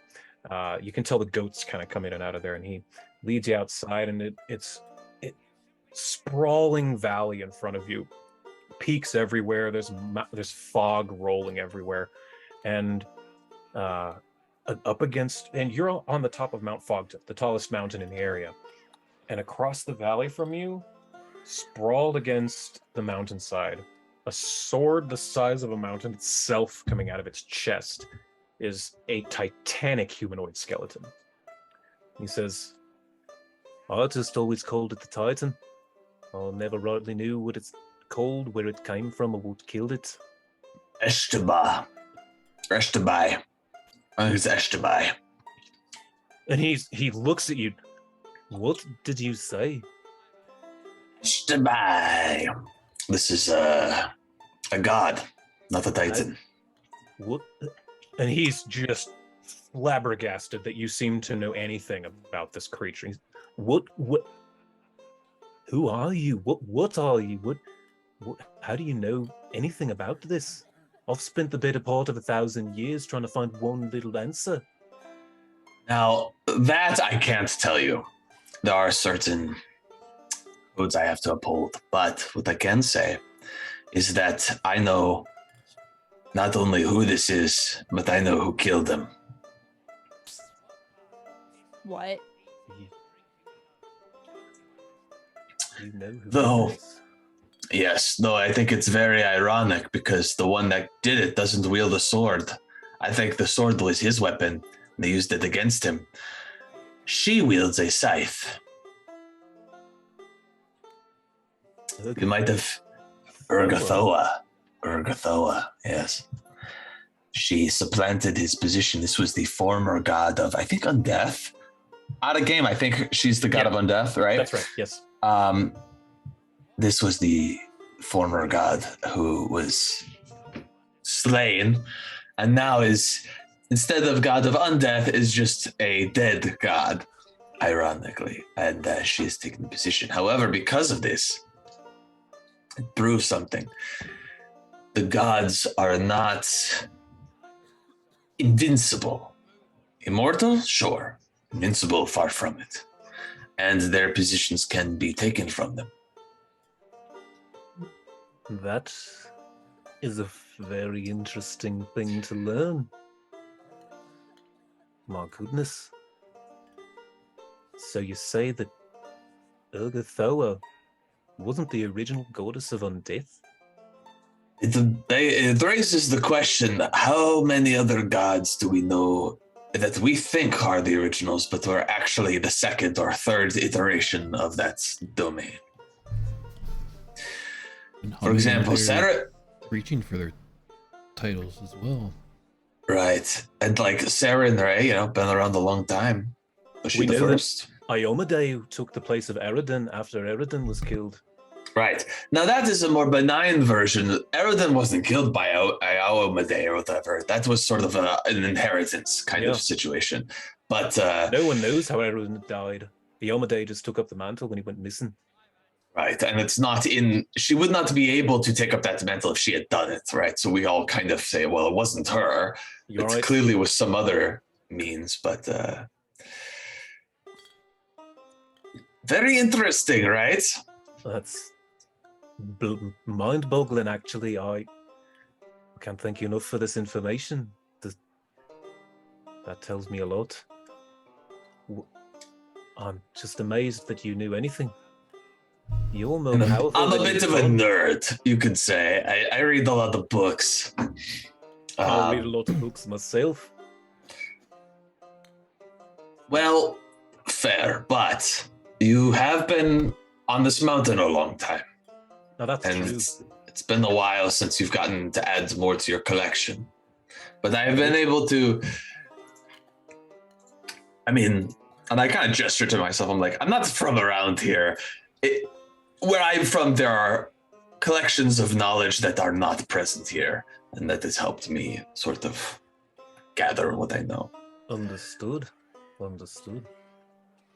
Well then, I guess it's good to know that some of these baddies who are trying to bring out the rough beast might be able to be taken down. I always thought the gods were, as you said, invincible, untouchable. Well, see, that's the weird thing, right? Rovagug might actually be invincible. That's why we can only trap him. That's true. Yeah, but not every god is built the same. And not every god has the same amount of power. Like, try taking down Asmodeus, I dare you. It's never gonna happen. Right? Yeah, but like... Great point. Yeah. Now then, well... clearly you know more than me, so I don't know what other details I can fill in here about, would you say, Eshtabai? Yes, but let's keep that name between this group here. We don't need to resurrect the dead god now. Well then, so is there anything else you guys need to do at Beat's place? I don't think so. I think we investigated the crap out of it before, so no. Yeah, okay. And I was gonna grab Beat's hands and look at him and tell him they're cold to the touch. They almost hurt. I will still hold them. I know you miss your Gwen, but I don't think she would want you to live your life this way. I know you're afraid to leave here. But if your hoard is knowledge, you get back out there and collect it. You don't have to go far from here. Maybe take baby steps. Maybe try going to the town on the hill from here first. Haven't been down to Fogton in a hot minute. Maybe I'll have a cold one. They still do those. They do. Good. They're never cold enough for me, as you might imagine. I can imagine that, but you seem like here's a little person, secret. And I'm the one who told the rot guts that they should try it. They tried coming up here with that warm beer, and I said, no, it needs to be cold. That's good to know. You seem like a good person. Well, appreciate that. It's I'm gonna been come back and visit you, long, but I but like that. don't want you to just rot away here. Your own sorrow. Come back when you have more stories for me. Of course. And here, I can do you one last favor. And this is kind of as you're walking out of his place, going back up out of the basement. Since Ash wasn't here last time, I'll just show this anyway.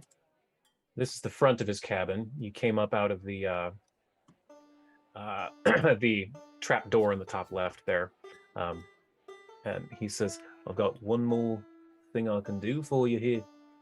And you can see that there's still fog floating everywhere. It's thick. It's hard to see. There's a light snow falling from the sky, and he just breathes in deep and goes, and the fog clears from the mountain. You've got about 20 minutes before it'll come back. So I'm gonna do that. I accidentally closed Fantasy Grounds. I saw. That's fine. So I'm gonna do that 1 feat that I have that still makes us hard to hear when we're traveling all together. Sure. As we travel down without the fog. All right, yeah, you're able to with the fresh fallen snow, it's always quiet after that. And let's see here. And so you do get down the pass with very little incident because Zavid cast that spell that sort of showed you the correct, safest path. You're able to remember where it was, so you don't fall off. There's since the snow stopped, there's no snowfall this time, but you are, after about half an hour or so of walking, it's much simpler going down with no weather. You do manage to come back to the town of Fogton proper. And I think this is a great spot for an intermission, yeah? Quick break? Sure. We can do You're that. muted, Ash. You're muted, Ash. No. Okay, so yeah, we're going to take a quick 10-15 minute break, go to the bathroom, get a snack. Hope everyone will come join us in just a few minutes, and yeah, we'll see you then. Thank you. I'm like a falling star, I burn alone. I've got a heart without a home. Underneath this empty sky, just waiting for a sign. And it seems to me that gravity has got its hold on me, but I'm about to break free. Mothership, take me home tonight. Help me find a way to turn this darkness into light. Oh, mothership, take me home tonight. Help me find a way to turn this darkness into light. Like a flare without a spark, a shadow wish into the dark. Far across the galaxy is where I dream to be. And it seems to me astrology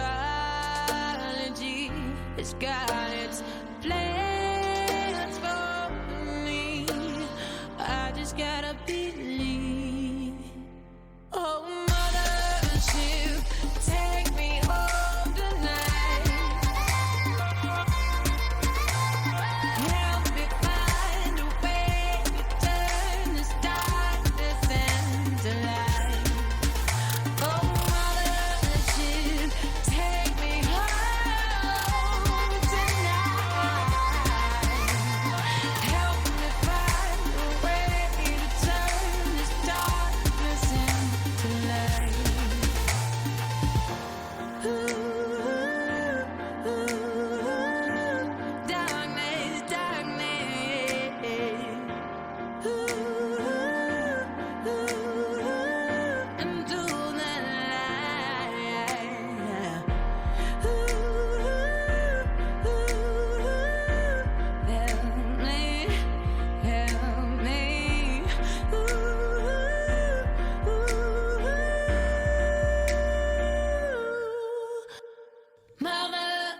tube. Take me home tonight.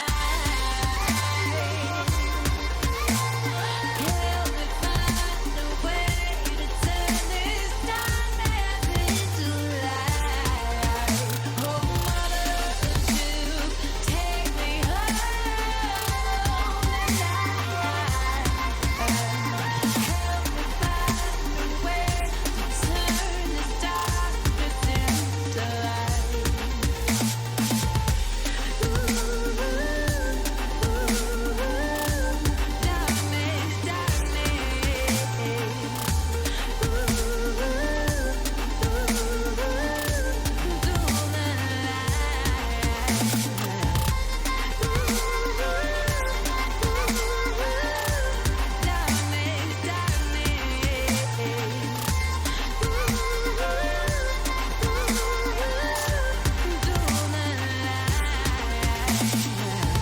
Falling star, I burn alone. Got a heart without a home.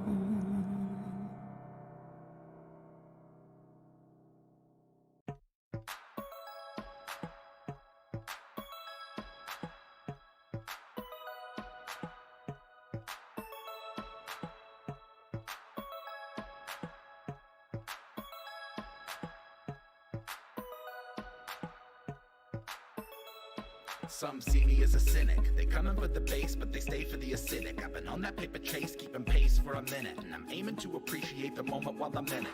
Genesis, a menace on the mic, so sinister. You might get some venom from the bites I administer. Winner from the start, superstar with the finisher. I got a decent heart, but I'm hardly a minister. A bardic apprentice, a menacing as a lamb. Worm like I'm Dennis, I don't dare to give a damn. Firm in the philosophy, I am who I am. I'm a carbon commodity, I need to be verified on the gram. Tightrope walking the id and the superego. Lifeboat liable to fire the torpedoes. Keeping to the credo, I'm free to achieve the dream, or at the very least I can release some of my steam. Alignment is just a part of the process, and lately I've been making some progress. I'm finding the defining the balance of good and evil and people is nearly an impossible conquest. Regardless, stay CG, only way I know how to be. When I combine my child with OTIC, an outlaw like I'm Robin H. Double OD. I made it through the rubble, now they got trouble with me. So we're supposed to be sophisticated, then why is 67% of the population undereducated? Emotionally incapacitated, historically opinionated characters end up assassinated.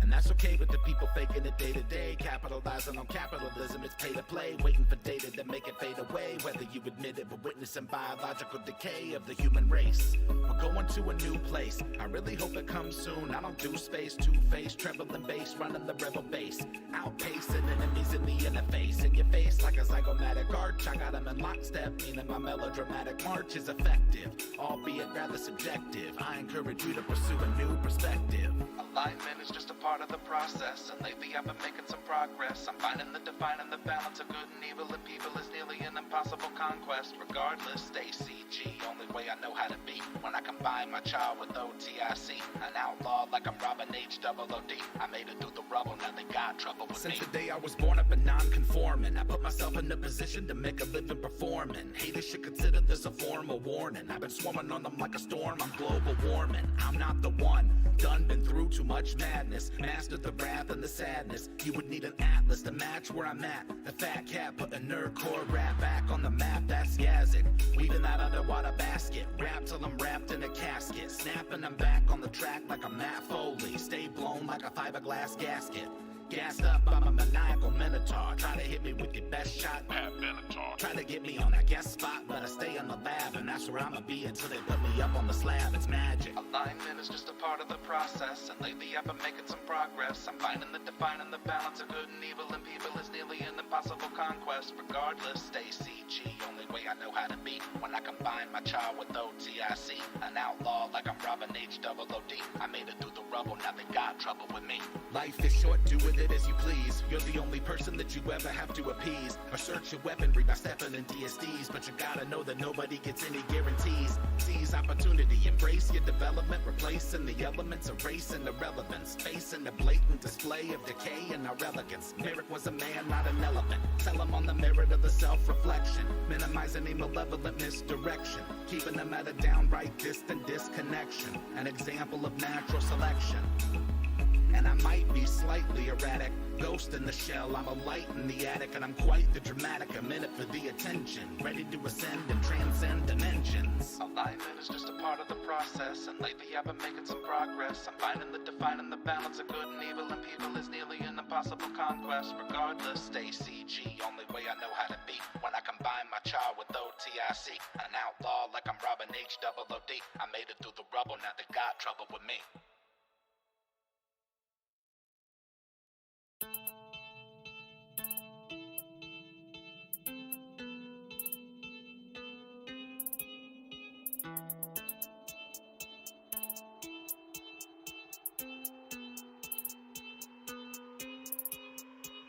Who goes there? Why you dummies always coming in my lair like you want the smoke? All these wannabe heroes underprepared for the nightmare and despair that they dare to provoke. Most folk are doing their best to avoid me. Floor full of bones of the people that annoy me. Every now and then I get a couple of daredevils with the audacity to think that they can destroy me. Good luck with that, man. I got panoramic vision, meaning that I can see in any direction with precision. If it's your decision to attack, I suggest that you come back when your plans had a bit of revision to it. Notably, you should accept defeat. Consider this your last opportunity to retreat. Repeat, that was your last chance to survive. I hope that you enjoyed your time being alive. You foolish for ignore the warning. Now you'll be dead before the morning. You should've looked over your shoulder. You're in the eye of the beholder. I am the tyrant, get it? I've actually been told that I'm a pretty funny guy. Wait a minute, what were we discussing? I lost my train of thought. Oh, that's right, you were just about to die. How could I forget that? It's my favorite part. The only thing left to consider is where to start. In addition to magical abilities, I'm smart. I can make your demise art. Anyway, it appears that the wizard in your party is a gnome who was worth about the same as if he would have stayed at home. I'll activate my anti-magic cone, and in a moment I'll turn him into stone. When the barbarian inevitably flies into rage, I'll disintegrate her with one of my eye rays. By the way, I haven't even begun to try. Fly by and take a bite of the fighter's thigh. You foolish for ignore the warning. Now you'll be dead before the morning. You should've looked over your shoulder. You're in the eye of the beholder. While the fighter attempts to collect himself, he bleeds out on the space I dismembered him in. I wouldn't waste time telling me your names. I can guarantee that nobody's ever gonna remember them. Then again, you'll be on the list of my victims at the bottom of a column of other anonymous prey. You should take a minute to reflect on the day and the last words you'll ever say. Time's up, you're the lone survivor, the last one left. And halfling rogues are admittedly deft, but you broke into my home and you've stolen my time. I'm afraid I cannot allow theft. Throw you up into the air with my telekinesis. Stinger of death to obliterate you into pieces, and that's that. Wink and a tip of the hat. That was good for my practice. Thanks for the chat. You foolish for ignore the warning. Now you'll be dead before the morning. You should've looked over your shoulder. You're in the eye of the beholder. Yeah. You foolish for ignore the warning. Now you'll be dead before the morning. You should've looked over your shoulder. You're in the eye of the beholder.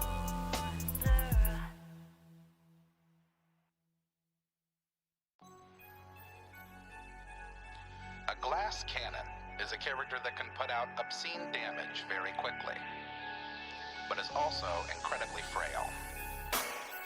I'm the one that gets it done in the clutch, so you know I never really gotta worry too much. I'm a glass cannon, glass cannon. You don't even want a dose of the smoke, so I'm recommending that you never try to provoke. A glass cannon, I'm a glass cannon.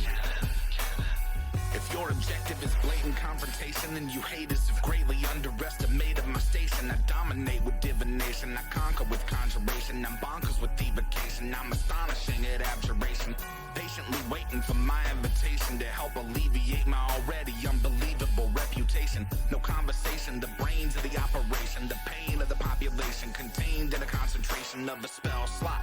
I got 27 in the clip, missiles emitting from my fingertips like warships. That's a handgun, damn son, shooting from the hip.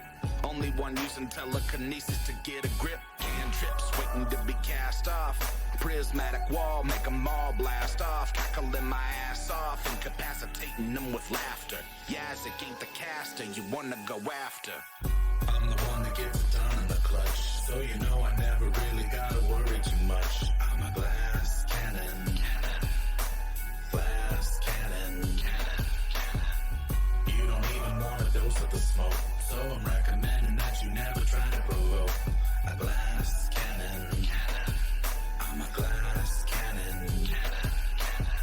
Anyone wanting to interfere can get weird and witness your worst fears in a 30-foot sphere. I don't care if you're a barbarian or a cavalier. Kick it into high gear, let me make myself clear. The pioneer, I can make your peers disappear. Send them to the ethereal plane as if they were never here. Cheers roaring in my ears, dearly revered. I'm happy to domineer any volunteers. Sincerely out of control, top of the totem pole. My cone of cold is freezing them fire trolls whole. I got the strap, just looking to trap souls. I've been snapping my firebolt, leaving smoldering holes. It's incredibly difficult not to acknowledge me. I am a prodigy, you'll read about me in your mythology. No apologies, I'm impossible to demolish. Consider this admonishing, second guessing my polish, you bitch. I'm the one that gets it done in the clutch, so you know I never really gotta worry too much. I'm a glass cannon, glass cannon. You don't even want a dose of the smoke, so I'm recommending that you never try to provoke. A glass cannon, my glass cannon. I'm the one that gets it done in the clutch, so you know I never really gotta worry too much. I'm a glass cannon, glass cannon. The general strategy is to either destroy the enemy before being attacked, or to hide behind other, stronger ally units.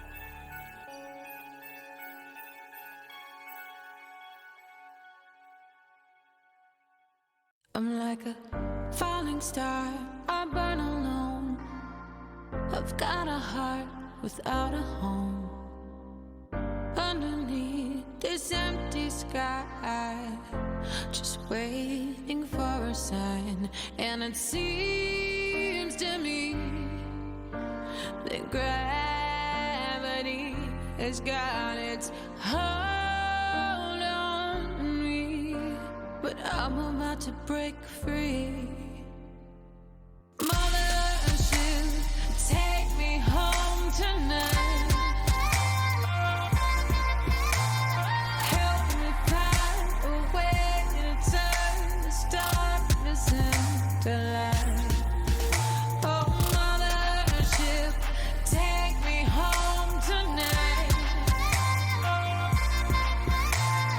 Help me find a way to turn this darkness into light.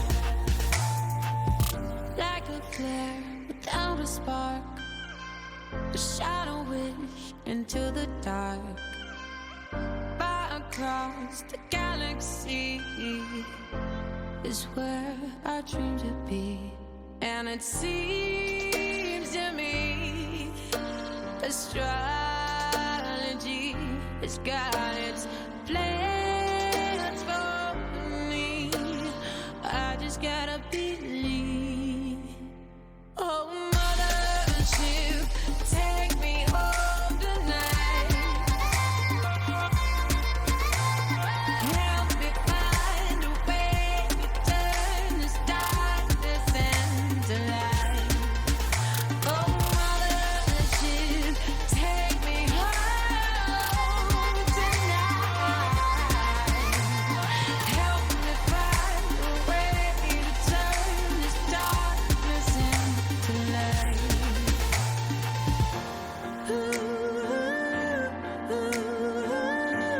Darkness, darkness.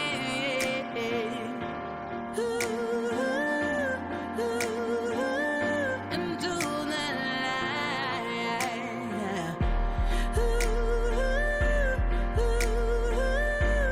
Help me, help me.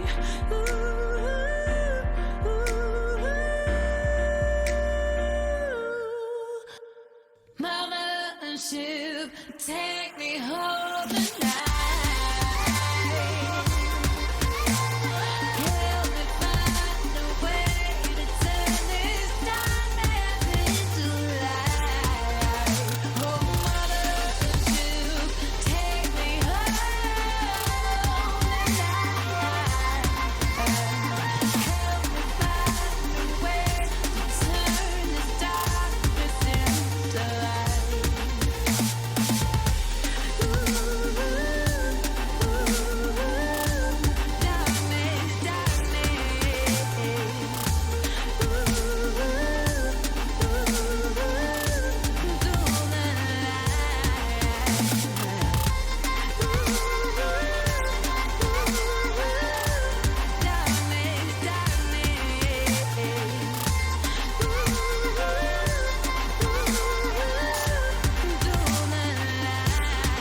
Falling star, I burn alone.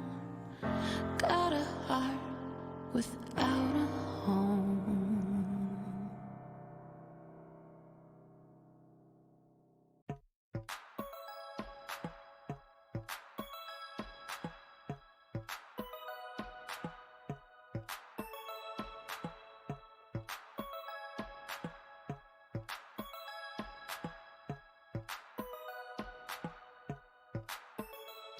Some see me as a cynic. They come in for the base, but they stay for the acidic. I've been on that paper chase, keeping pace for a minute, and I'm aiming to appreciate the moment while I'm in it.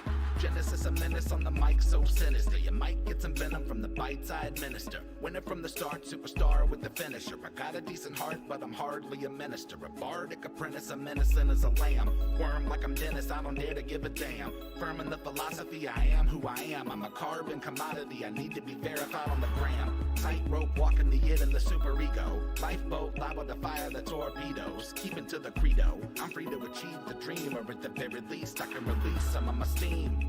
Alignment is just a part of the process, and lately I've been making some progress. I'm finding the defining the balance of good and evil and people is nearly an impossible conquest. Regardless, stay CG, only way I know how to be. When I combine my child with OTIC, an outlaw like I'm Robin H. Double OD. I made it through the rubble, now they got trouble with me. So we're supposed to be sophisticated. Then why is 67% of the population undereducated? Emotionally incapacitated. Historically opinionated characters end up assassinated. And that's okay with the people faking it day to day. Capitalizing on capitalism, it's pay to play. Waiting for data to make it fade away. Whether you admit it, we're witnessing biological decay of the human race. We're going to a new place. I really hope it comes soon. I don't do space, two-faced, treble and bass, running the rebel base.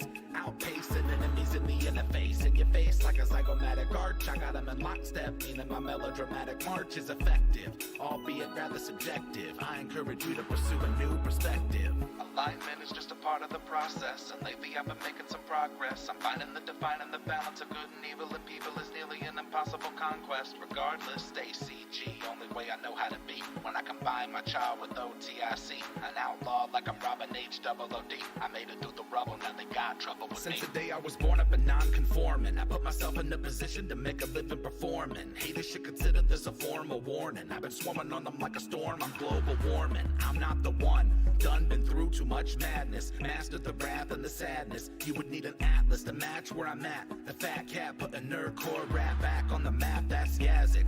Weaving that underwater basket. Rap till I'm wrapped in a casket. Snapping I'm back on the track like I'm Matt Foley. Stay blown like a fiberglass gasket.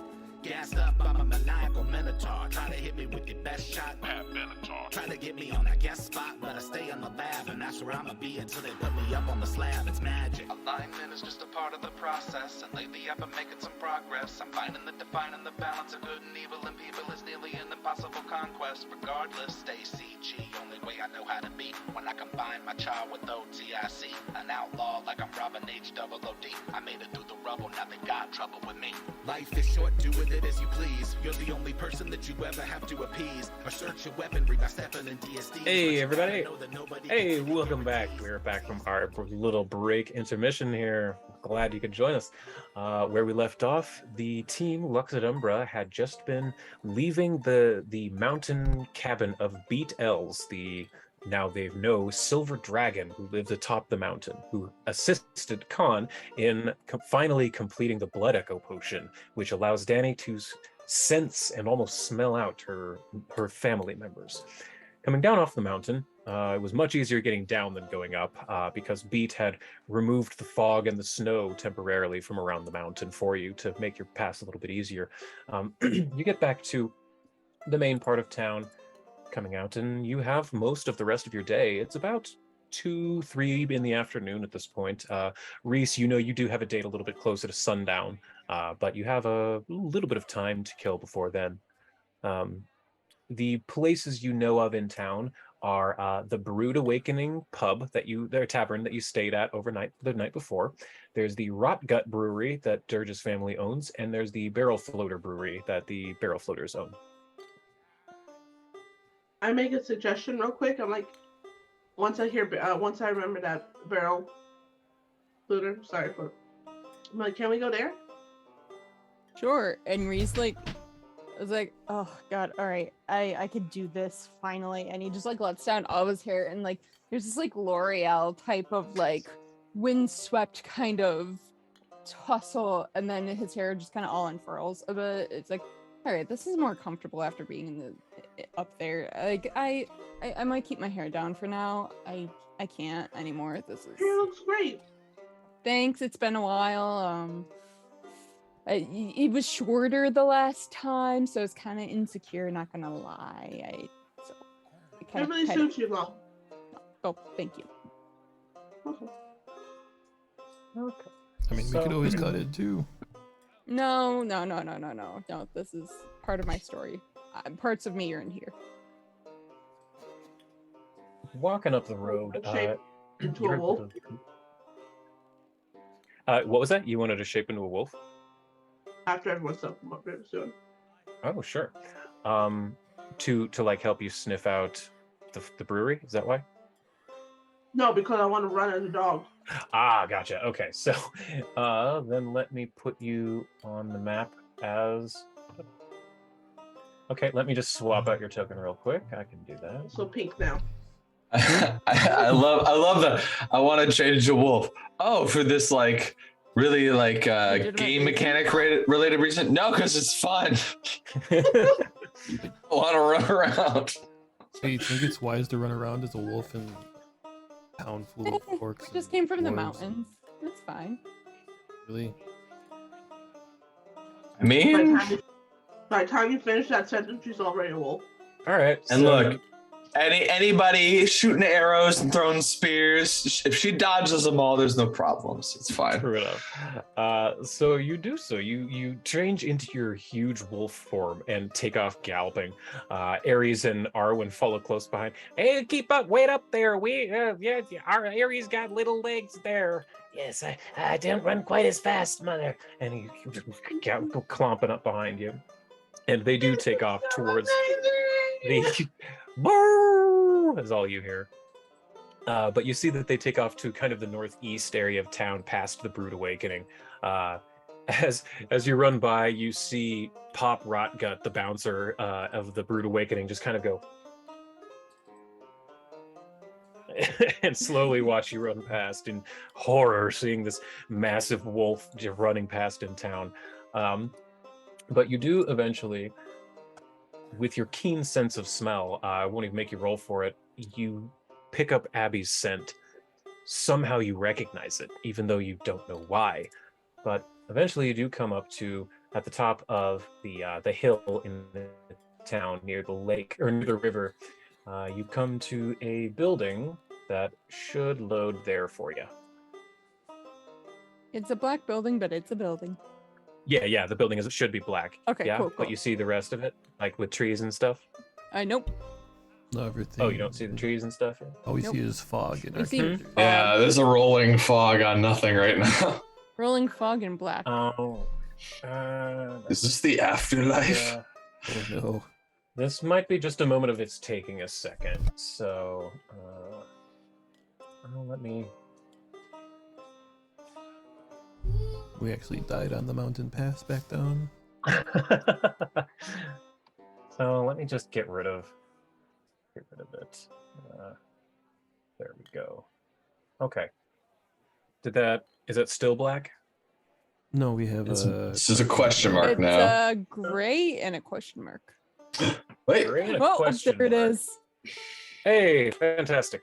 So, yes, you see this this building come into view. It's made of wood. You see a bunch of smoke coming out of the chimneys up top.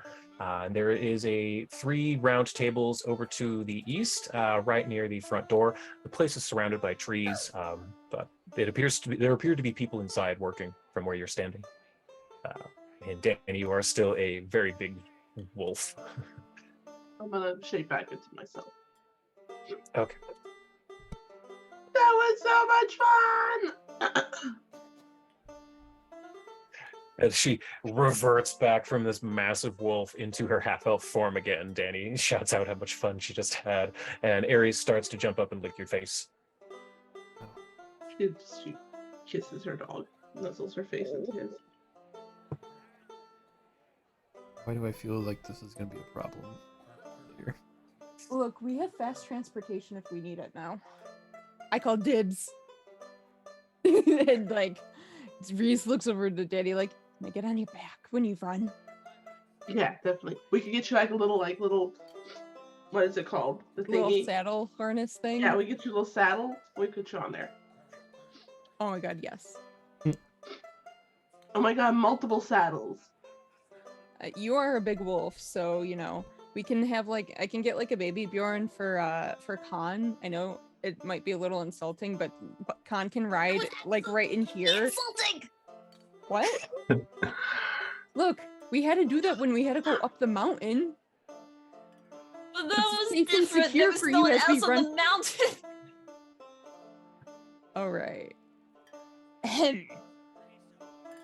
But it's a safe way to travel now.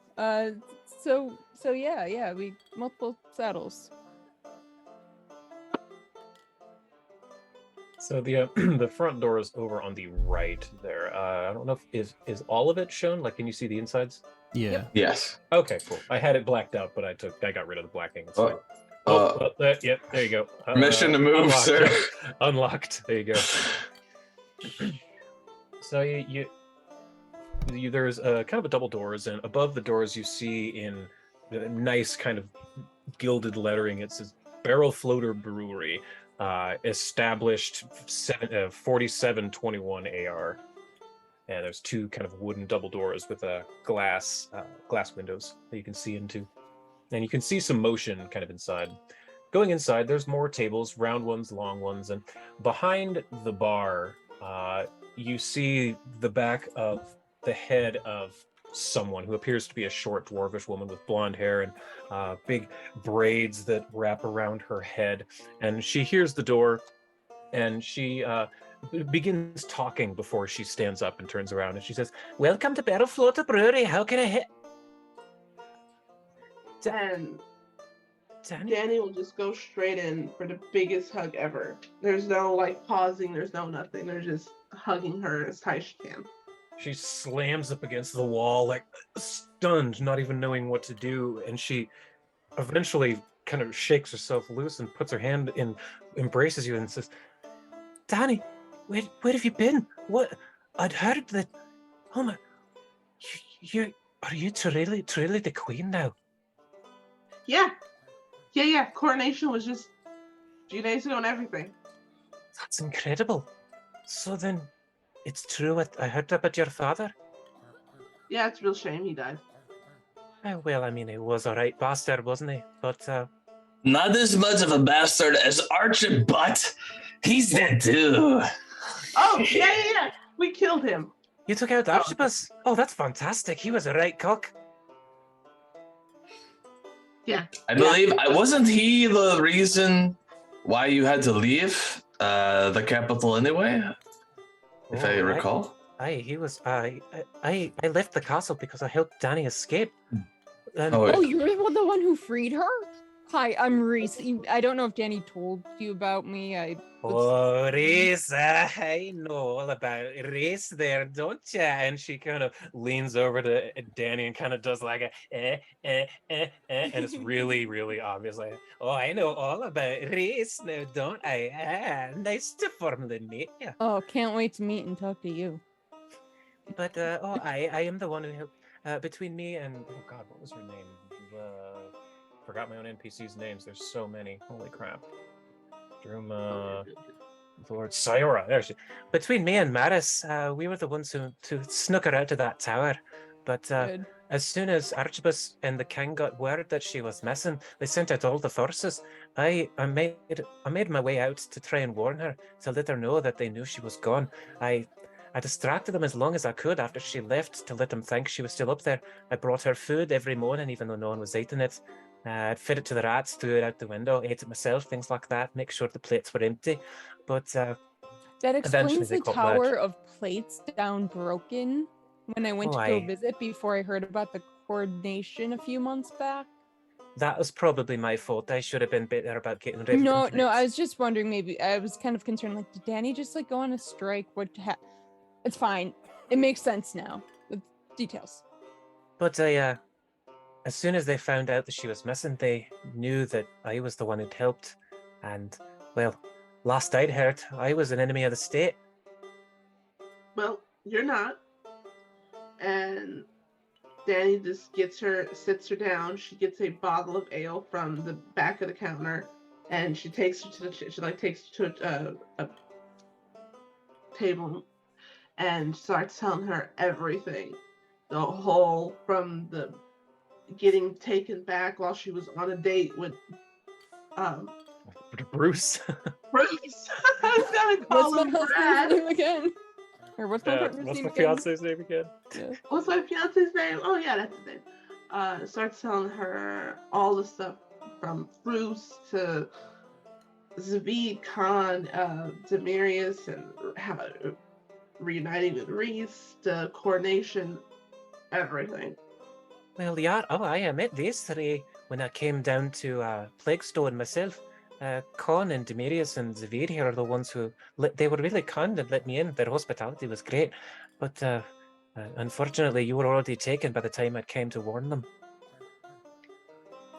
Yep, on my date. I remember this one here. He's the one who knew you were in trouble before the rest of us. And she points over to Zavid. You knew like it was magic. How'd you know, Zavid? Magic. Yep. Literally, like not it was I had a suspicion because we had been drawing a lot of attention to ourselves and you're going to be unattended, so I wanted to make sure that should something happen we could react in time. I didn't think a wizard would teleport and take you and then teleport away. That was not something I expected, but I'm glad I cast the spell. I have to. Thanks for being a worry. Sometimes it pays off to be anxious all the time, you know? That is true. I think so. Oh, where are my damn manners? Oh, God, Dani, you need to meet my mom and pa, my family. Oh, did you all ever meet Uncle Grizz? You met Uncle Grizz? Yeah. Oh, Yes, and we made sure to call him Uncle Grizz, and he loved it. He was so happy. I told you that'd be the way he would know that you'd actually talk to me. It'd be the only person in the world who'd call him that was me. But and she runs off behind the bar and for just a moment. She says, come on back. And she leads you behind the bar and opens the door. And she says, Ma, Da, my friends. I've got friends to introduce you to. And she leads you in here, and there are three dwarfs in this room. One of whom is you recognize. Four of you recognize him anyway. You recognize Griswold Barrowfloater, otherwise known as Grizz, is the name he likes, and Unky Grizz is the name that Abby referred to him, and that was sort of for Reese, that was the secret code that they used to communicate with this guy when they were in trouble. Unky Grizz, he made it here too. Yeah, Uncle Grizz, it's you! Well, hello there. Nice to see that you're all still alive. Come in, and know us better, man. And the other two, there's a huge, just rotund dwarf man with a curly red beard and a red bulbous nose. He's got several tankards attached to his belt and an apron, and he just looks at you and says, "Oh, hello, any friend of Abby's a friend of mine's, Don and Duff Barrelfloater. Great to meet you. You can call me Donnie if you like." And then Abby Dani. points. And then Don! And then there is the last one is a dwarf woman with blonde hair who has two of them up in space buns on the side, and she's a fantastically groomed beard that's tied in a perfect knot right in the middle. She wears robes of really nice quality, and she seems to have little like vials and glasses and things attached to it, a utility belt at her belt. And she says, "Oh, great to meet you. My name's Debrolda. I'm Abby's mother. You can call me Debbie." Hello, Mama Debbie. Deb! Abby's mom has got it going on. And as soon as you say Deb, Debbie says, "Oh, I haven't heard that name in years," and she kind of blushes and turns away from you, Zavid. I think I'm going to start calling everybody a shortened version of their name 2 times in a row because it gets good reactions in my experience. Not Isn't hard that right, to- Dem Dem? As I look at Demarius. Damn. Yes, Zev Zev. And then I look at Khan and I'm just like, I think Khan's fine. There's not really... There's not the point of that Stab one. you in the ankles. Con Ooh. is con convention, so you know. Listen, I know you're so Don't talk grumpy about about the convention. Bjorn, but that wasn't my idea, okay? You have no idea how much residual grumpiness I can hold. That might be true, and I'm going to move over here, away from the knife throwing zone and the alchemist fiery throwing range. Yeah, the two knife throwers. So Abby says, "Well, welcome to Battlefloater Brewery. This is my family, Donny, Debbie, Crazy, and Abby. It's so wonderful for you to finally come all this way to Fogden. This is such a long way for you to walk. Why are you here? Not that I'm not happy Well, to see you. That's a story. So I apparently have a date. That's why I'm here. Oh, I. Reese has a Yeah, date. a brewmaster. Oh, who is it then? The beautiful, lovely Gurkha. Oh, you got a date with Gurkha. She's our cleric in town, you know. Yeah, I won it in an arm wrestling match against her. Now that's a rare reward. Mm-hmm. She's been reigning on and off for years now. Do you know anything about the kind of what she brews from brewer to brewer, just so I know what to taste this evening? Oh, of course I know what Gurkha likes. Here, let me show you what I got. And I'll go travel with them. Yeah, Donnie and Abby kind of just start showing you around in the big barrels. Yeah. So you guys can go and do your stuff. Yeah, so Donnie takes you around and he's telling you all about the different. I know Gurkha really likes you'd think she likes the stronger stouts because she's a big old brick of a woman, but no, she actually likes more delicate drinks. I've seen what she designs. She volunteers in here and over at the Rock Cuts occasionally, and she likes kind of like these. And he reaches down into got a little bit of a cask and he says, I don't get much coal for these, but we do occasionally make some wines and that do well in foreign markets, but this is a specialty that mostly children, the little dwarf children, like. We call it a wine spritzer. And he pours this like glass of wine that seems to be sparkling, and he pans it to you and says, I know Gurkha likes these. He goes, takes it, sips it. She's got taste, and he goes into his bag, takes out 5 platinum. It's like, here you go. I can I'll take a decent amount for my date tonight. Keep the change. He just stares at his hand and he stares at you and he says, you I can have stole a it from barrel a of rich guy. Oh, well, that's fair then. We don't really have much call for rich people in this town. Most of the things consumed here are free.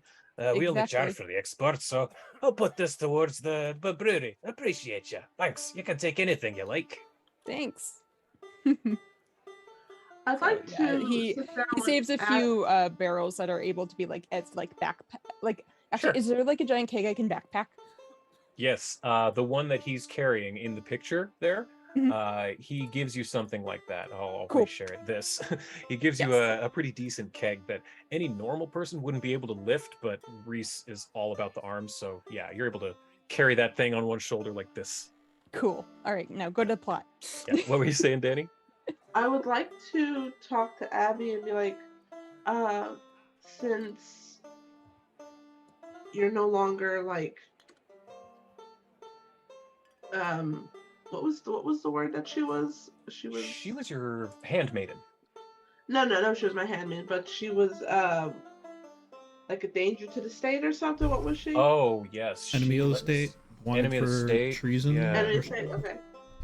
I She's have no it. longer. Here Well, it is. she's in. Here it is. I have this. You have this in your bag still. Yes. Since this is no longer a thing anymore, and she rips it up. would you and Uncle Grizz might be interested in maybe having a brewery in Druma? And Grizz's eyes light up as soon as you say that. He says, "Oh, I'd love to get back to my brewery. I left in such a hurry. I didn't have time to close nothing down." It's safe now to return. Well, Never we thought would I'd love see for you the day. to return back. And also, I do something in the forms of make this like the royal choosing of beer, cider. Oh, well, and at this point, Debbie steps in and she says, "I might have a suggestion for you. I am here, the official flavormeister of the Barrel Floater Brewery. You could always, it's an old title, doesn't really come with much honors, but in Dwarven society, the High Flavormeister is actually quite a coveted position within the cabinet of a monarch. And they're basically the person who chooses what is and is not allowed to go within the bears, within the land. I mean, it might seem strange to other people's cultures, but it's quite a distinguished position within dwarves." Well, I would love for you guys to do that and be that and have that title. I'd be honored. And I would love to get my business back and running, especially with the blessings of the Queen. Yes, of course. Thank you. Thank you. I'd love to have you back where you belong. Oh, I've missed Druma and used something fierce these long months. I've lost track of how long it's been. And also, I would love for you to be my maid of honor to my wedding. Oh, you know I'd never turn that down, love. Wouldn't miss it for anything. Even being a traitor to the crown, eh? And she picks up the torn pieces of that wanted poster and she says, I think it adds £30, don't you? Yeah. I can't thank you enough for what you've done. And I can't thank you enough for what you've done for our whole family. You've protected my brother. You've protected my daughter. Anything you need from us, you just ask. Barrel floaters are your friends and allies for life. Khan, Huh? hey, look. He's got alchemy vials. Mama Deb. She might know stuff.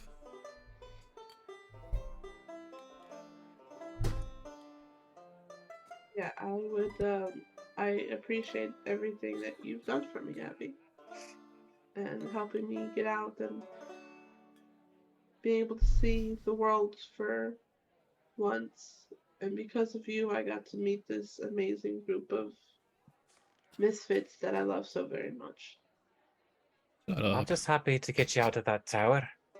That rat bastard of a father of yours, keeping a treasure like you locked up in a tower for so long away from the world. Well, I know occasionally someone would get a peek like this one here, but you need to be out there. It was a travesty what that man did. Yeah. Yes. I wanted to kill him myself, but then Danny's just like, you can't do that, Reese. And it was a day. I remember that. From most of them, I'm sure, were just rumors, but I know he was an old man, a decrepit old man, shell of what he once was, but I heard rumors that he was a mighty powerful wizard. He was very sick, and because of Zavid, he took a really ugly disease from my father. He was a terrible man, but in some ways, I guess I can't blame him for everything he did. He tried his very best. I know you'll do better for your kingdom and for the world. Oh, He yeah. was Oh, do he you was know too my insular. grandmother's still... Well, thank you, Abby. Oh, do you know my grandmother's still alive? I'm pretty sure she like coughs dust, but I met her. You have a grandmother? That's incredible. Oh, she must be 100. She's Oh wait, no, you're 1,000. she must be 1,000. She's 1,000. Oh my, that's incredible.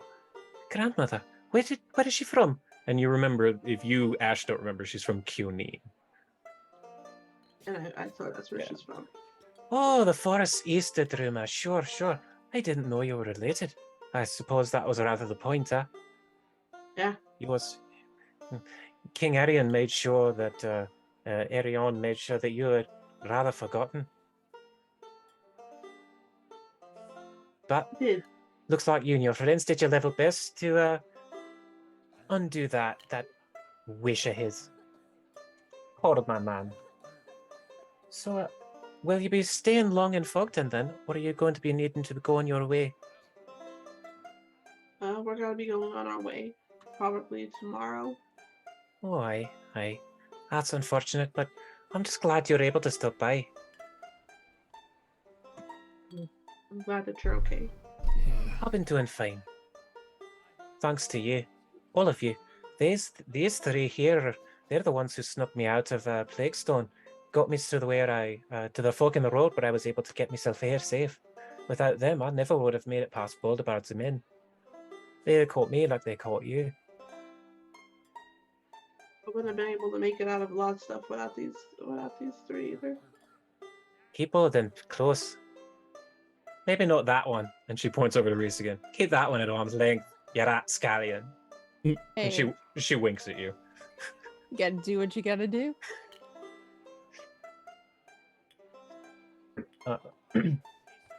Now, is there anything else you want to do or speak with the barrel floaters about? I do not, but if anybody else does. No? Okay. Then it's been a couple of hours because, lots of small talk, lots of catching up with Abby. That took a bit of time. It's slowly getting to about sundown. So Reese, you realize that it is pretty much getting close to your date time. Oof. Okay. She said her cap. Hey. She gave me directions to her cottage, and Reese is like a mess now that it's getting like closer, and it's just like I don't remember where Gurkha's cabin is. Oh, Gerka, I know exactly where Gerka lives. Here, let me show you. And she pops open that map again and shows that you're here at Barrel Floater Brewery, and she shows you that Gurkha lives across town in that cabin. I don't see that cabin. Oh, there it is. Oh, yeah, it's on black. on That's the fine. far left. Yeah. Okay, yeah. Yeah. But- Well, I gotta run. Takes the barrel. I'm back. And At you're able this. to quickly make your way over there. And do the rest of you? Real quick, before Reese leaves, I'm gonna press digitate them so they smell really good. Their hair looks super fresh. Besties, And like that's what they're their for. equipment, all their stuff is shining, so like it gives them like a bit of umph. It's clean. Yes, everything's clean and good to go.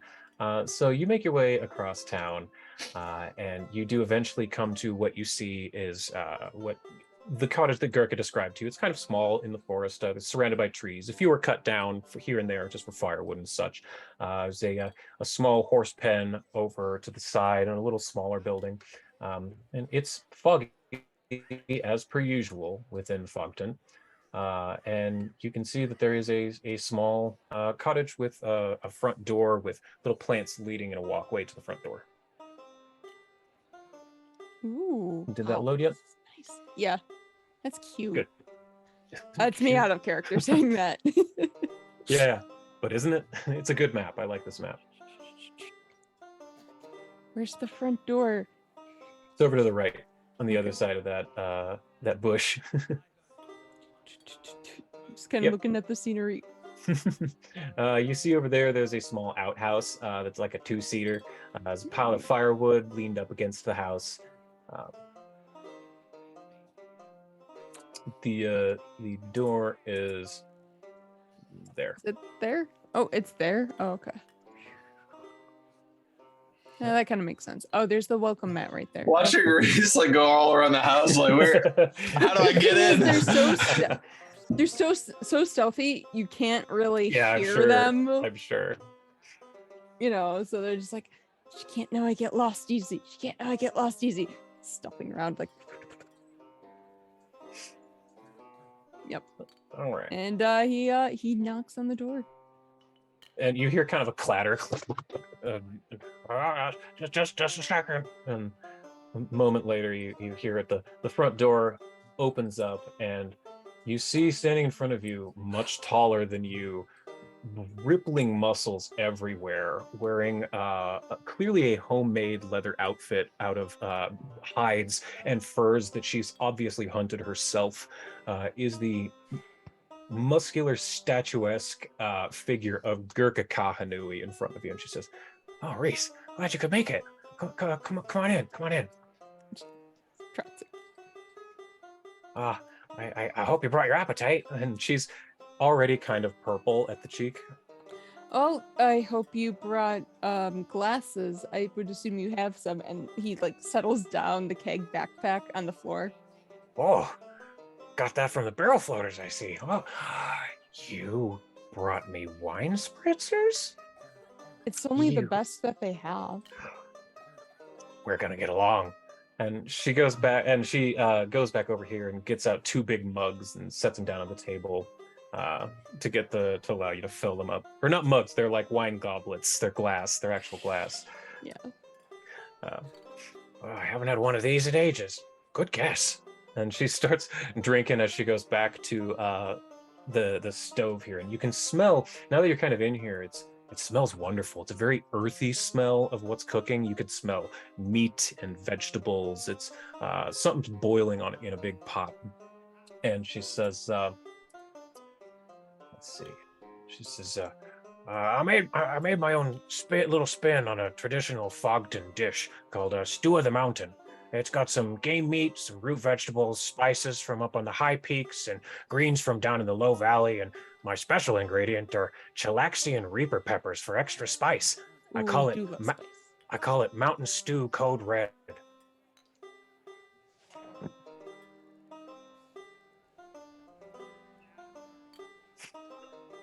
Bumby, you're no longer my friend. You're grounded. How long have you been thinking of that one? 6 months at least. God damn it!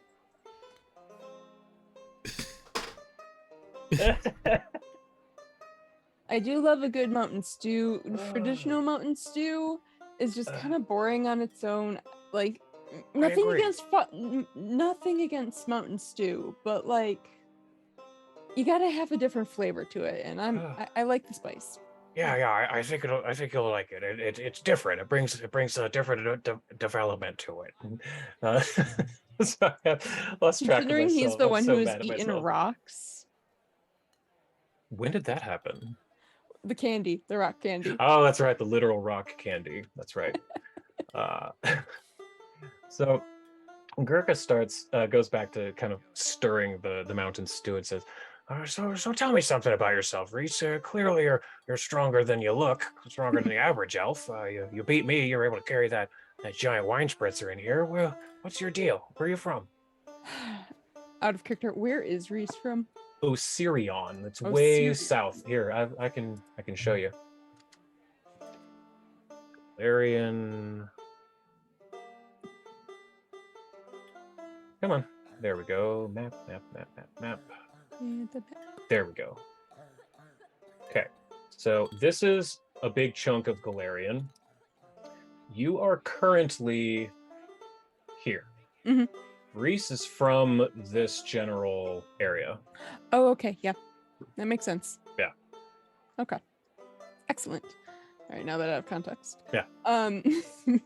It's been a while since I've been in this character's shoes. Been playing a chaotic, lovely gnome, so it's been a while. So he's like, yeah, actually, I come from down south in Osirian. Syrian? Yeah. Goodness. That Yeah. really is far. Yeah, so I've traveled quite some places. Have family here and there, everywhere, really. There's something shiny. Chances are there's a there's a family member nearby. He kind of just like laughs. Oh, I understand. I don't really get that too much. I don't get around too much. Most people in Fogton kind of set roots and don't get up. It's a nice town. No, definitely one of the nicer ones I've been in. The people are nice. The wine is nice. The beer is nice. The cold ones are very nice. Oh, you can't get enough of the cold ones. Oh, it's pretty good. So yeah. Actually, I have a question because I have a friend who needs something very warm. Oh, what's that? Like needs like a heater of sorts. And my family members down south, they once found this orcish heater and it was completely like destroyed. I tried tinkering it a little bit and I'm okay when it comes to tinkering around and crafting. Not the best, but I'm okay. But do you know if those exist around here? Well, you need something to like get real hot? I mean, Like melt weapon type of like gold. Well, not in Fogton for certain, but up in Belkston, there's plenty of weaponsmiths and metalsmiths. I know that there's steelsmiths that would require blast furnaces that they would probably be able to get hot. Yeah, I would ask around if you can even get into Belkston these days. They've got border security locked up pretty tight like a drum. But oh, don't you worry. And he like walks around, turns around, and does kind of like his whole shtick of pretending to be someone royal and fancy. I forgot which feat that is. Yeah, I don't remember either. He has it. Mhm. And he turns around. Hobnobber or something? Yeah, Hobnobber. And just like walks around and like walks over to her and just kind of like does this. I'm assuming she's sitting at the table. Mhm. Yeah, she's sitting at the table. She had brought the food over and poured 2 bowls of the mountain stew code red. Okay, so like what he does is he walks over to the table, sees where he's sitting, gets down like on one knee, kind of like, you know, like an official royal type of person. He's like, I can be very persuasive, and I don't even look like myself sometimes. So with the right crowd, they'll believe me. I can get in. Give me a society check to spin the tower. Okay. There we go.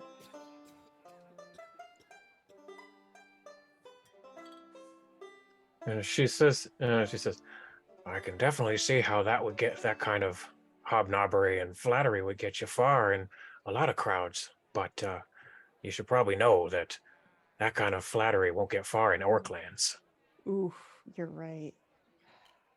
What would?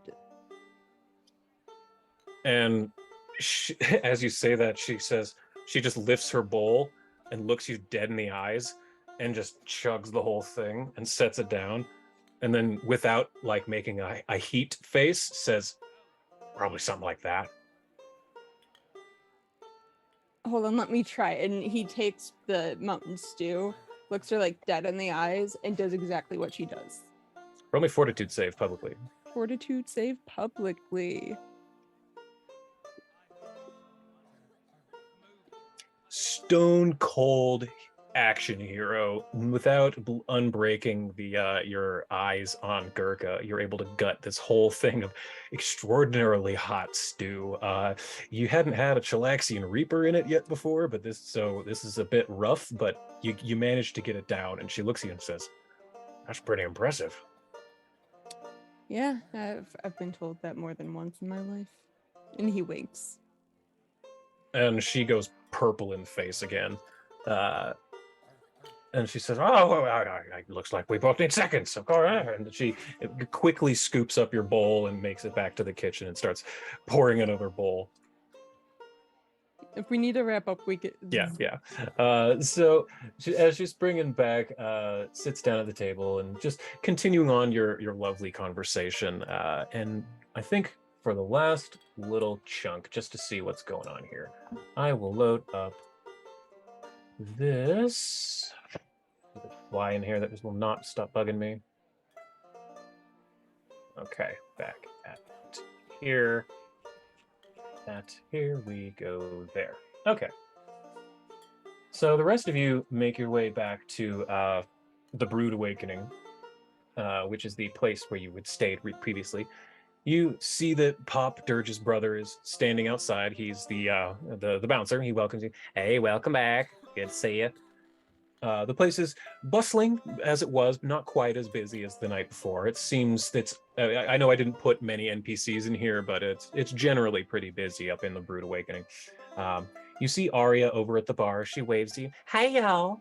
And then Stone wink. Well, you can't tell if she's winking or just blinking behind her eye patch. She seems to wink at all of you and says, "Oh, hey, welcome back. How was your day up on the mountain?" Oh, and since Dani wasn't here, the bouncer outside is Dirge's younger brother, Pop. That guy right there. Oh. Yeah, you met him. You met these three last time when you, Ash, weren't here. The younger orc sitting at the bar is named Arya. That's Dirge's youngest sibling. He talked about her a lot. And then the bartender is Dirge's mother, Stone. And she showed all kinds of like drawings and baby pictures of Dirge naked on bearskin rugs and really embarrassing. She was really embarrassing.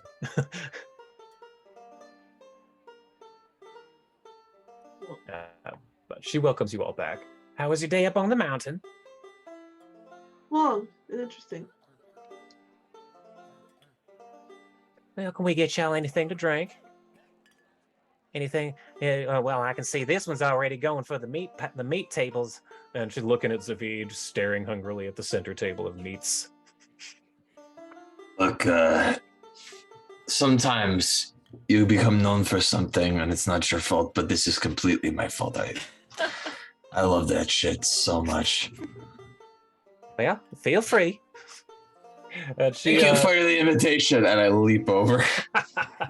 And then she looks at Demirius and Khan and says, I think I know what y'all want.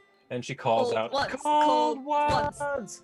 And she lines up the beers up on the bar. And Ash, again, you weren't here last time. So do you see all of the beers up on the bar? Yes. Yeah, she lines them up real straight. And then she goes up next to them and does this like finger guns. And then she casts Ray of Frost through all of them, making extremely frosty glasses filled with brew. And those are Fogton cold ones. The cold one was invented here. So you spend the rest of your evening eating, drinking, making merry, and making plans for the following morning, when I believe, if I'm not mistaken, you'll be going back up the mountain to travel through that portal. Yeah. Fantastic. I think this is a wonderful place for us to stop for this week, yeah? Yeah, I think All so. right, Yep. fantastic. I think, Ash, you're not here next week, correct? I'm also not here. Oh, okay. So we'll just take next week off then, since Yep. two will be missing. The following week, I think I'll be in Reno, but I might be able to play anyway. We'll play that week by ear. So we'll see. Plans will be up in the air for the next couple of weeks. So we'll come back soon. We hope everyone will join us. We'll send out notes on Twitter for when we'll be playing. Does anyone have anything they need to pitch before we go? Ash? This moment. Shane? No, unfortunately, there's not. That makes me sad. All right. Eldritch, you got anything?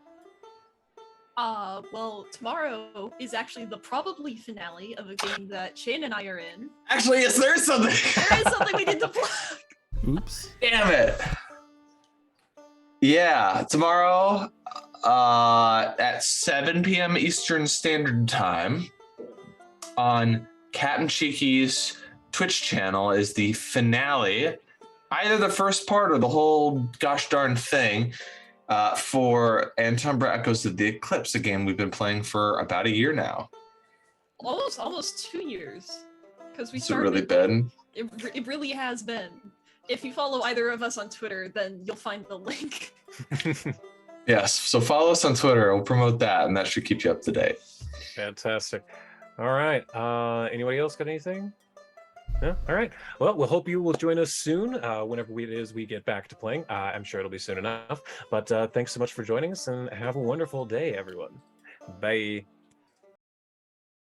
I'm like a falling star, I burn alone. I've got a heart without a home.